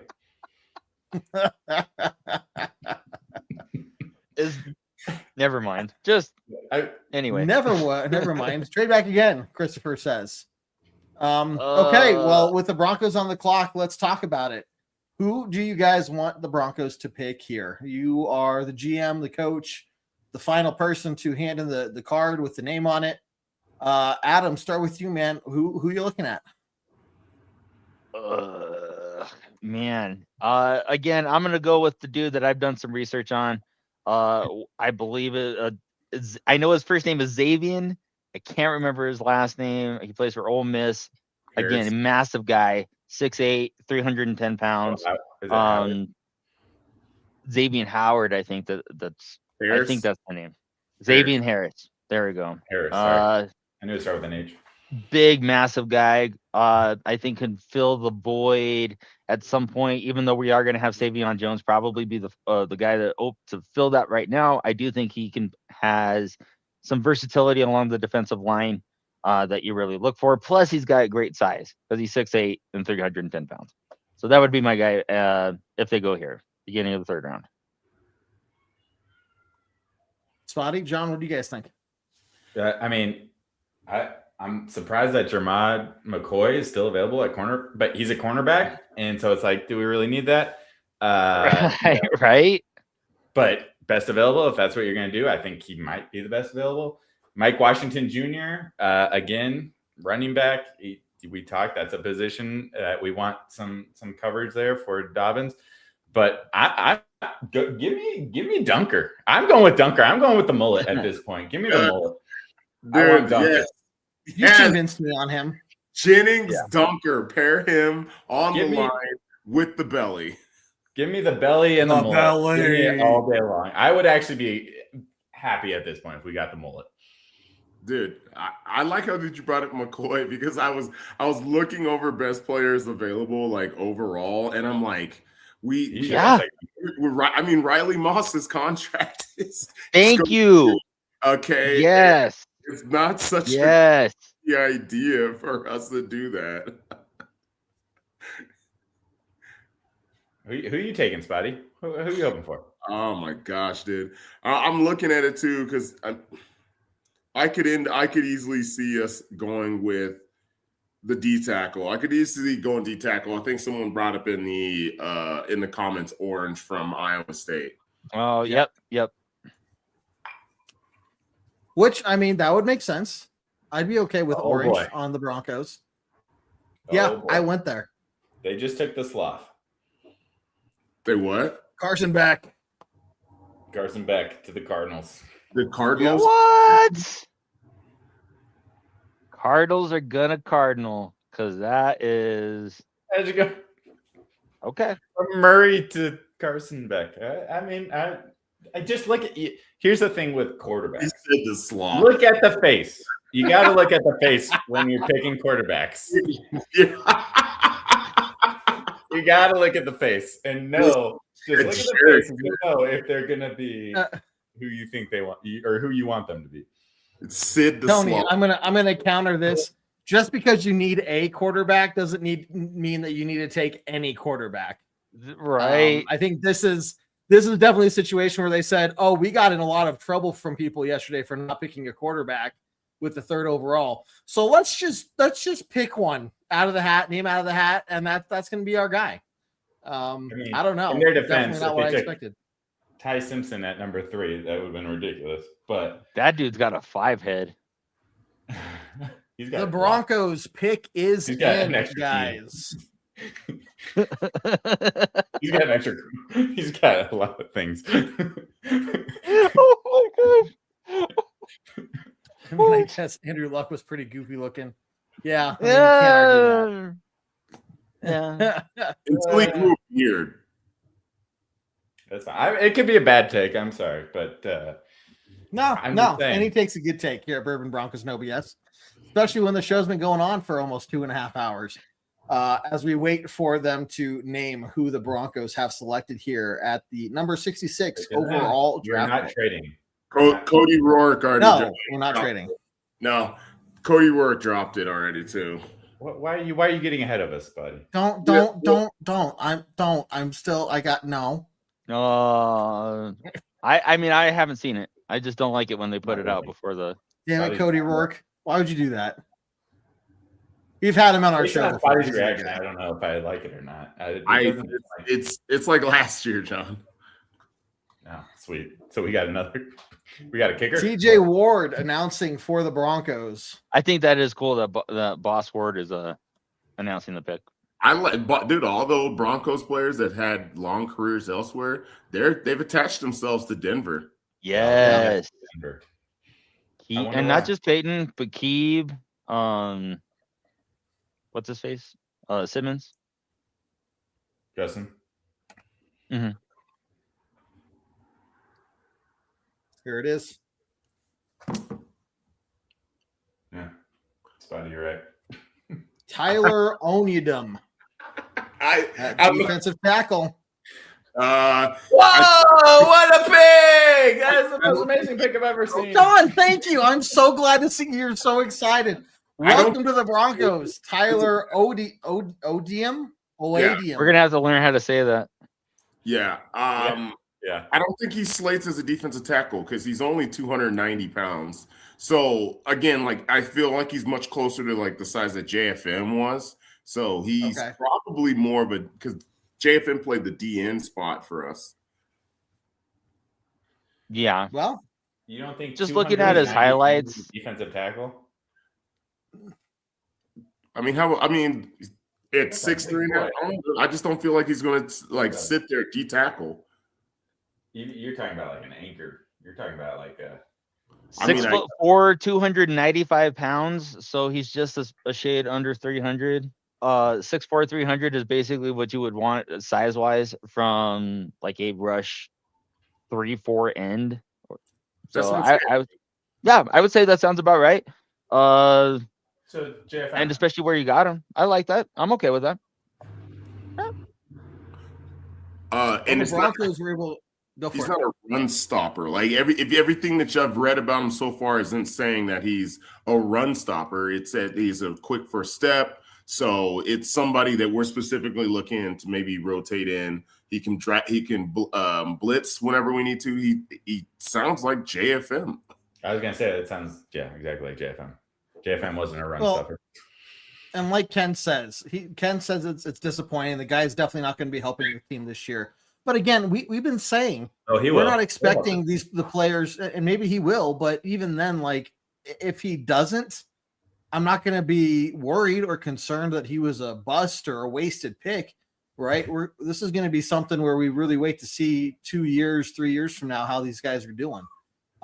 So will this guy step in, especially with JFM being gone? Yeah, I mean, I could see that happening, but I'm not disappointed.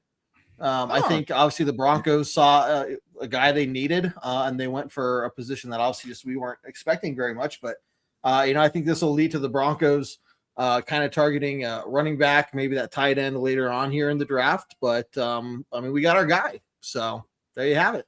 We got our guy. So JFM is 6'4", 288. Like they're almost like. There you go. Yep, and that very well could be a huge indicator. So. But yeah, chances are the draft isn't about this year, and that's fine.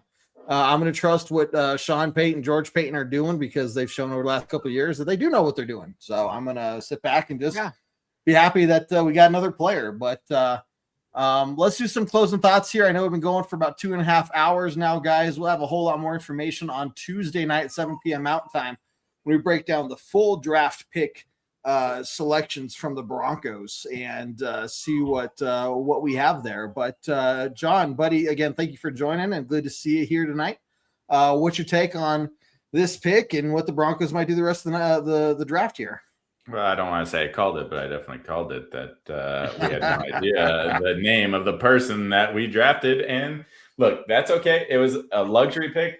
And if Kev, I got to go back to the comment you made.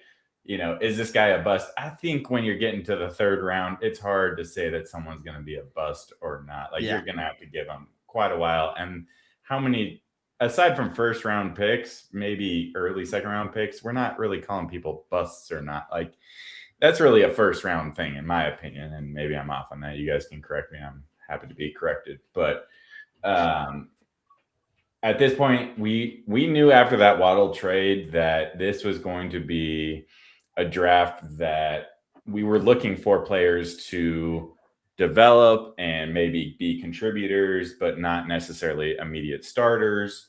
You'd hope with a second rounder that at least they can compete to be a starter depending on the position. But I'm okay with the route that we've taken and trading back and getting an extra pick. And who knows, we'll see maybe even tonight if we package some of these picks together and move up to get into the third round. But I'm okay with where it's gone so far. Again, without knowing the guy as well, it seems like he is a JFM kind of type player. And yeah, that is one of the holes that we talked about. We weren't going to be surprised if it's a defensive tackle. Now, maybe it wasn't the guy that we all had in mind, but that's okay because we've been here before with the Sean Payton and George Paytons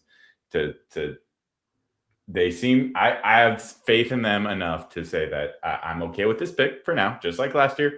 And I think it's all about the long term. And guess what? That's what good teams do, is they're looking for the long term. They're not looking for every starter to be filled on draft night. Yep. I like it. Well said, Mr. Adam. What do you got, buddy? I mean, I don't think it's ever a bad thing to invest in your interior lines just from a cost perspective. So having a guy that we knew was going to have to redshirt anyway, probably for this season, isn't a bad thing. It does, like, probably what a lot of people are saying is that it kind of looks like a replacement JFM pick for whatever it's worth. But I mean, that could have been Savion Jones last year. So you're going to see really the fruits of last year's draft being more evident this year, like we talked about with Savion Jones. I know they want to give Jahdae Barron a bigger role. So from that perspective, and you're already getting production from Harvey as well. So, I mean, the 3 picks from last year's draft are already going to be prominent, playing prominent roles in this with this season. So they're probably thinking that our defensive tackle that we just drafted is probably going to be in that same vein. He's going to redshirt a year, and then he's going to be expected to contribute this year. And when you're only a 3rd round pick, that's not terrible. I mean, you're setting the bar lower as far as failure rate with your draft picks, and that's also something that we haven't seen a whole lot of washouts from this, from this current Peyton and Peyton brain trust. So, I mean, from that end, is it like the most spectacular, sexy pick? No. But does it probably make the most sense and probably what's best for the franchise right now and the defense and in the offense? I'm sorry, I'm going all over the place. In the short term and the long term, I think it's all good. So that's all I got. Cool. I like it, man. Spotty, close us out, buddy. What you got? Well, just good. No pressure. Well, just to kind of even go off of what you just said, Adam, too, right? Sometimes it's this non-sexy picks that are all the difference makers, right? Like, how many times if it would have been an offensive tackle or guard or something like that, it's not like you're throwing out the streamers and shooting off the guns or nothing in celebration. It's the unsexy picks are the foundations for the team. And as we know in the NFL, the games are won between the line of scrimmages, the defensive line and the offensive line. By having a strongest set of those, where those picks come, you're establishing yourself as a solid team. And to touch on is something that John said, we still have 7 more picks. I just don't see this team taking 7 more picks in this. So we could be packaging more and we'll be moving around. I doubt it's going to be today, but if it is today, maybe there's another player out there the Broncos see and that they want to go after. So again, this team has done an incredible job since George Paton came in evaluating talent and later in the rounds. You can make the argument people like Jonathan Cooper and, Baron Browning and all these guys that have been impacts on the team for a couple of years were, incredible picks, and they've helped establish us and put us where we're at right now. So I'll continue to have faith. They see something that I don't. Obviously I'm not looking at D tackles or defensive linemen /D endmen, whenever we're talking on these calls. So the sexy pick could be what actually ends up putting us to the next step in the future. Yep. I like it. As Jeff Legwold writes here, wait, you mean the Broncos are also allowed to draft players? What? Yes, the Broncos finally get their draft pick in the beginning or near the beginning of round 3. Tyler Onedium, I'll make sure I'm saying that right, defensive tackle out of Onedium. We'll figure that out and we'll get it correct by Tuesday night there. But congratulations to him, the Broncos, for another player really bolstering the defense there, and I think just keeping that side of the ball strong for the foreseeable future. So, Spotty, here's like, wait, what? The draft doesn't make any sense. The Bears just drafted a tight end. Yeah. Yep. A guy that we would potentially been on our board. Have gotten Sam Roosh. They drafted a guy last year. They still have 𝐃𝐫𝐚𝐿 on their team. Like, make these choices make sense. Who knows what they're doing and why? It's always fun, but it's the Bears. Hey, it's also guys, the Bears, buddy. Again, we talk about Bears. the Browns, the Jets. It's these certain teams that don't make moves that make sense. Yeah, they just kind of throw a dart at the board and see what happens. So, okay, guys, we didn't get Grenning's dunker there, but that's okay. We're happy with what we have. Yeah, we can trade up. Yeah, so we will see what happens Good. there. But guys, thank you for tuning in tonight. It's been great going through the draft with you guys and having fun with you all. Remember, Tuesday night, we're live 7 p.m. Mountain Time, breaking down the rest of the draft. John, Adam, Spotty, thank you guys for helping me out tonight, joining the conversation, having a good time. But after a long show, I have nothing left to say other than to end this, as we normally do, with a very strong Go Broncos! Go Broncos! Take care, guys. See you Tuesday. Do what I like, yeah, I do what I like, yeah, I do what I like. Sip and go, sip is right, and I go with the flow, yeah, I go with the flow, yeah, I go with the flow, cause I know I'm the show. In the zone, here I go, in the zone, here I go, in the zone, here I go, yeah, they know I'm a pro.